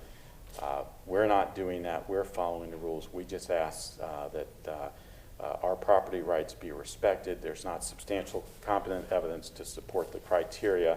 The variance should be denied. Thank you very much. Thank you. Is there anyone else in the audience who would like to speak on this application? Seeing none, are there any questions from the board? I have a question for the neighbor, if you don't mind. Is there any reason or anything that prevents you from building a fence there? Well, my wife and I have talked about that. We were told that they were going to be 6 months ago when our neighbors came to us. They wanted to knock down a tree, and we cooperated with them in doing that. They told us that they were going to build a fence, so we were waiting for them. But we would expect that anything that would be built would not, would be done without the need for a variance. So if they do not do anything and and maintain the back of their property, then we now have to look into building a fence. Because we want to be able to enjoy our backyard. Right. So fences can go on the property line, so either one of you could do it. I just was wondering if there's a reason that you couldn't or didn't. No, it would be an easy solution, right? They had said to us that they were going to, there was a fence there. They took it down. They said they were going to put it back up. Okay. So we've waited patiently for them to do that. Okay. If it isn't done, then obviously we're going to have to, do that, but we've been patient. Are there any other questions? I have a question for the applicant, please.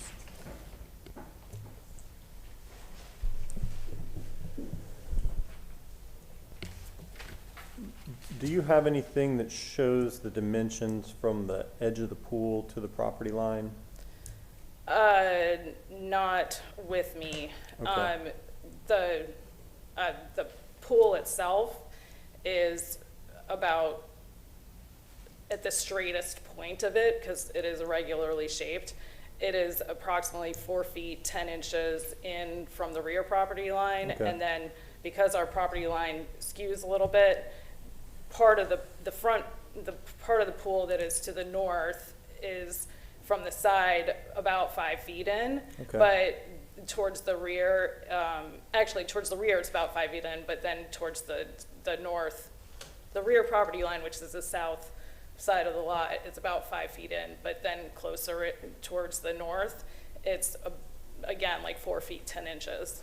Okay, so the sides that are the most impacted is the rear and the side, obviously, because they abut neighboring properties. Yes. And then you've got the side that abuts your house and the side that's internal to your lot, which is kind of not in contention because there's no restriction on that. So my question is, understanding that you need a reasonable distance from the edge of the pool to the edge of the screen for installation and to be able to access and things like Safety, that. yeah. Would you be open to a proposal, if we're even allowed to do it, I don't know, that instead of being 1 foot from the property line, that you're 1 foot from the edge of the pool instead? If that would give sufficient safety, I mean, my primary concern is that at one point in the pool, we're looking at a 7-foot pool. It's not a shallow pool like some people Right. build now. So one of the reasons why I've requested for more space was for safety and for egress.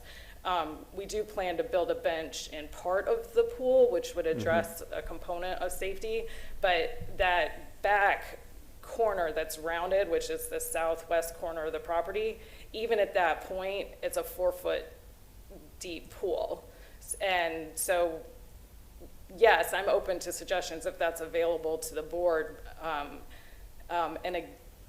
I don't like my backyard looking the way it looks. This has not been the intent. The initial contractor that we hired to do this work was unscrupulous and is approaching bankruptcy. So Totally it's get been a that. long slog. The market's very busy right now. Yes, and we do intend to put in a fence. Well, you know, if we had a survey with the actual dimensions, it would be easier for us because we could just, you know, decide on a distance, but we don't have that. So I was trying to look at it from another angle, like the distance from the water's edge might be a different way to look at it. But at the same time, even as an architect like I am, I don't want to tell you what a safe distance is from the edge of the pool to the edge of the screen. That's not my purview. So it would be hard to assign a distance in that direction also. But I guess my point is, the pool exists and it's not going to move. So the question is whether or not we, you know, can allow it to be enclosed or not at all. And so if the intent is to allow it to be enclosed for the reasons that you've enumerated, then what I'm thinking is what is the minimal amount needed to accomplish that goal, knowing that in the other two directions you can do whatever you want, essentially. So if anybody else has any ideas, I was just thinking if we went from the water's edge and assigned a distance, that's another way to do it. Because if it is 4.5 to 5 feet, and you went, let's say, 18 inches from the water's edge, which allows a foot plus the width of the track itself, that would still give you, you know, 3 feet or so, which is a lot more than 1 foot. So that's kind of where I was headed. Logically, we can always grant less than what has been requested. Right.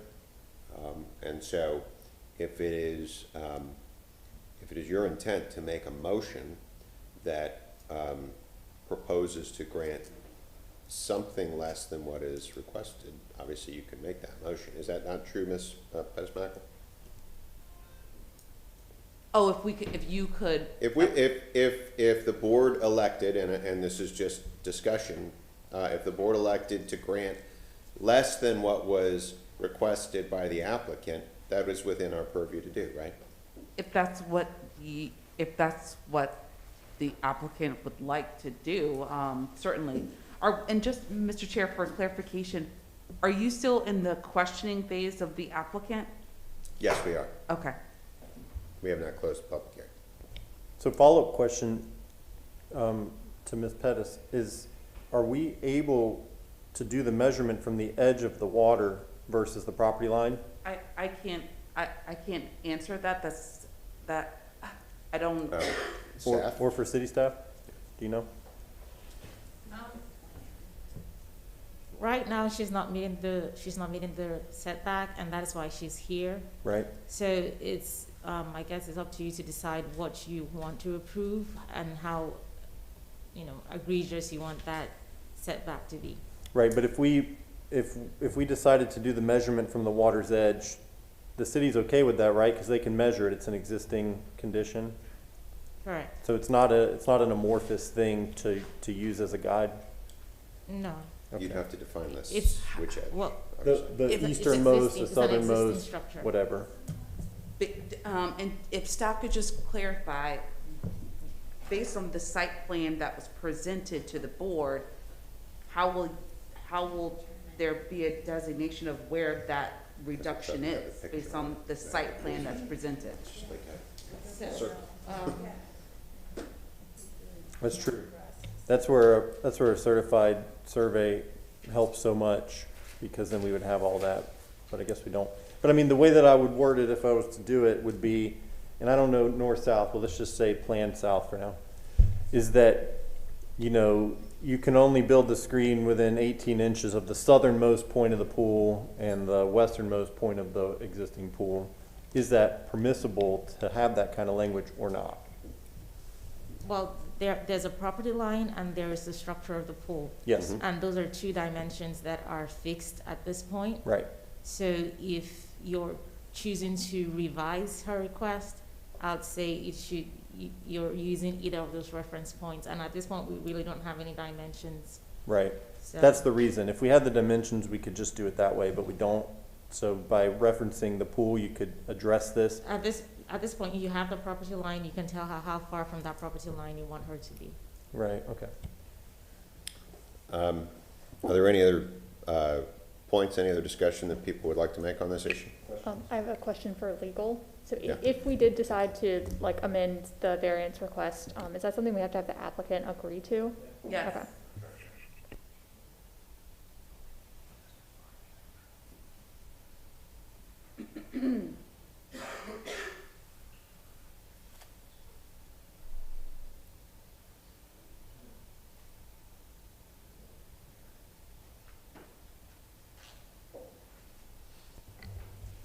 Teresa, would you even be amenable to modifying this distance, or are you stuck with the 1 foot? No, I'm amenable to modifying the distance. Okay, let's just, since we don't have a pool expert here, let's just ask, you know, how much do you think would be a reasonable distance from the water's edge for safety? Somewhere between 2 and 3 feet. I'm thinking about, you know, running, like if I feel like I need to run, a 1 foot feels narrow to me. Yeah. So I'm just thinking about an immersion situation. Could you put the picture of the pool again? Oh, it wasn't your picture. It was his Mr. picture. Dolgen has the picture. That's fine. I'm just thinking, you know, Are you, with safety, I feel like you shouldn't ask that of the applicant. We need more information for this. And Well- maybe it should be presented in a different way, that I don't think that's quite Well, that's your fair. opinion, so it's noted. Okay. Thank you, Mr. So you have a mostly straight edge on the south and a mostly straight edge on the west, it looks like. At this point, there's the curve. Right. And this distance is a relatively long distance. Yeah. But at this point in the pool, it is 4.5 feet deep and getting deeper pretty quickly. This Mhm. is the deep end of the pool here. And then these are the stairs that are the entry point. Got it. So it gets to be pretty deep pretty fast. I mean, once you're at this point, you're looking at 4 feet deep. And so this is where my primary safety concern would lie. Yep, got it. And you think that that edge is about 4.5 feet from the property line? This edge where it is straight Mhm. is about 4 feet 10 inches, and then Okay. this is fully within the property line right about there. But then because of the angle of the property, it gets to be less than 5 feet right about this corner. Well, we could just, I know. Okay. I know what I would propose, so. Thank you. May I respond? No. All right, so. Are there any other questions from the board? No. All right. Then, at this point, we have rebuttal from the applicant. Mr. Dolgen, your time is over. Thank you. So there were new questions that were asked, there were new things that were brought up. If the board had any questions for you, they would ask them. But at this stage, the applicant gets rebuttal, not other folks in the audience. I'm sorry. Okay, can I ask a question of clarification, just for the record? I don't see any need for that at this stage. You can ask staff at some point. If you have questions of either staff or legal, you can do that later. For legal purposes, I would like it to be on the record. You were on the record. No, You I had your know I time. was on the record, but then additional questions were asked. The staff or the attorney back here had stated some things, and Yeah, we have a procedure. It gives the applicant time to speak, gives the board, gives anyone from the public their time to speak. Then the applicant has rebuttal time, and that's the procedure. no, I understand the procedure. My only request was based that there was an amendment here, and so I had the opportunity to speak to the initial No, request. no, you do But did not. not have the opportunity to speak to an amendment here. I understand. Thank you. Thank you. All right. Ms. Welch, you have 3 minutes of rebuttal time, and it starts now. As you all have identified, there's a range within that 5 feet. That 5 feet, I've indicated I'm amenable to adjusting the variance request to somewhere between 2 and 3 feet, if that's something that the board would consider more appropriate. As I mentioned previously, we are mindful of the fact that we live in a neighborhood with very small lots, and we are trying to be actually improve the situation with our neighbors by bringing our screen onto our property. And I just appreciate your time this evening. Okay, thank you. With that, I will close the public hearing and open it up for a motion or discussion from the board. I will make a motion, and then we will see how the motion goes. I don't know if I would have to do it with conditions. Let me just think for a second.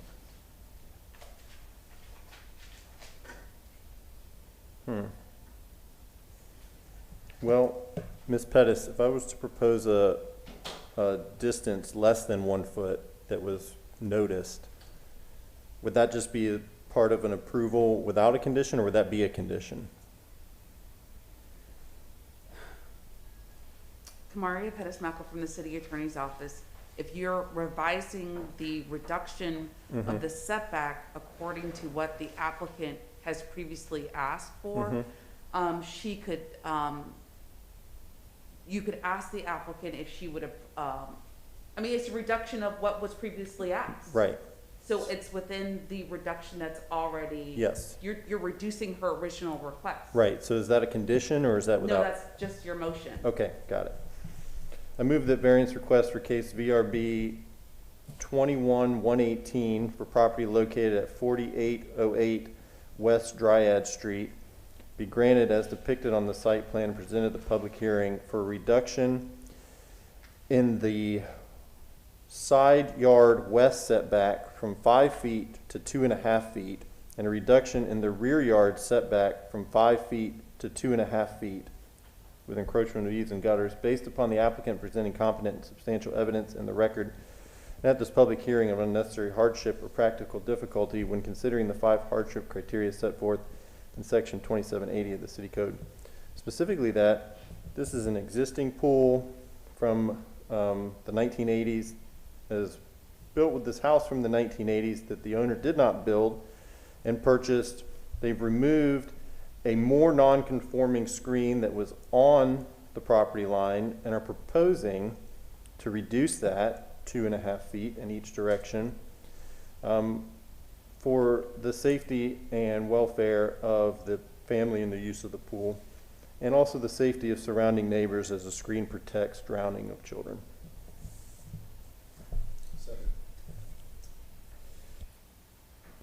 All right, we've got a motion to approve from 5 feet to 2.5 feet on both the rear and the west side yard setback, and we have a second. All those in favor, say aye. Aye. All those opposed? All right, the motion as modified passes 4-1. Have a great evening. Thank you.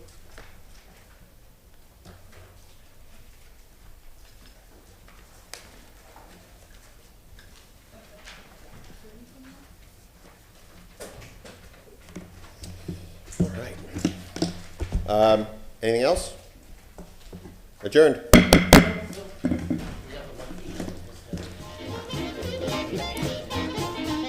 All you want to do is run around late at night.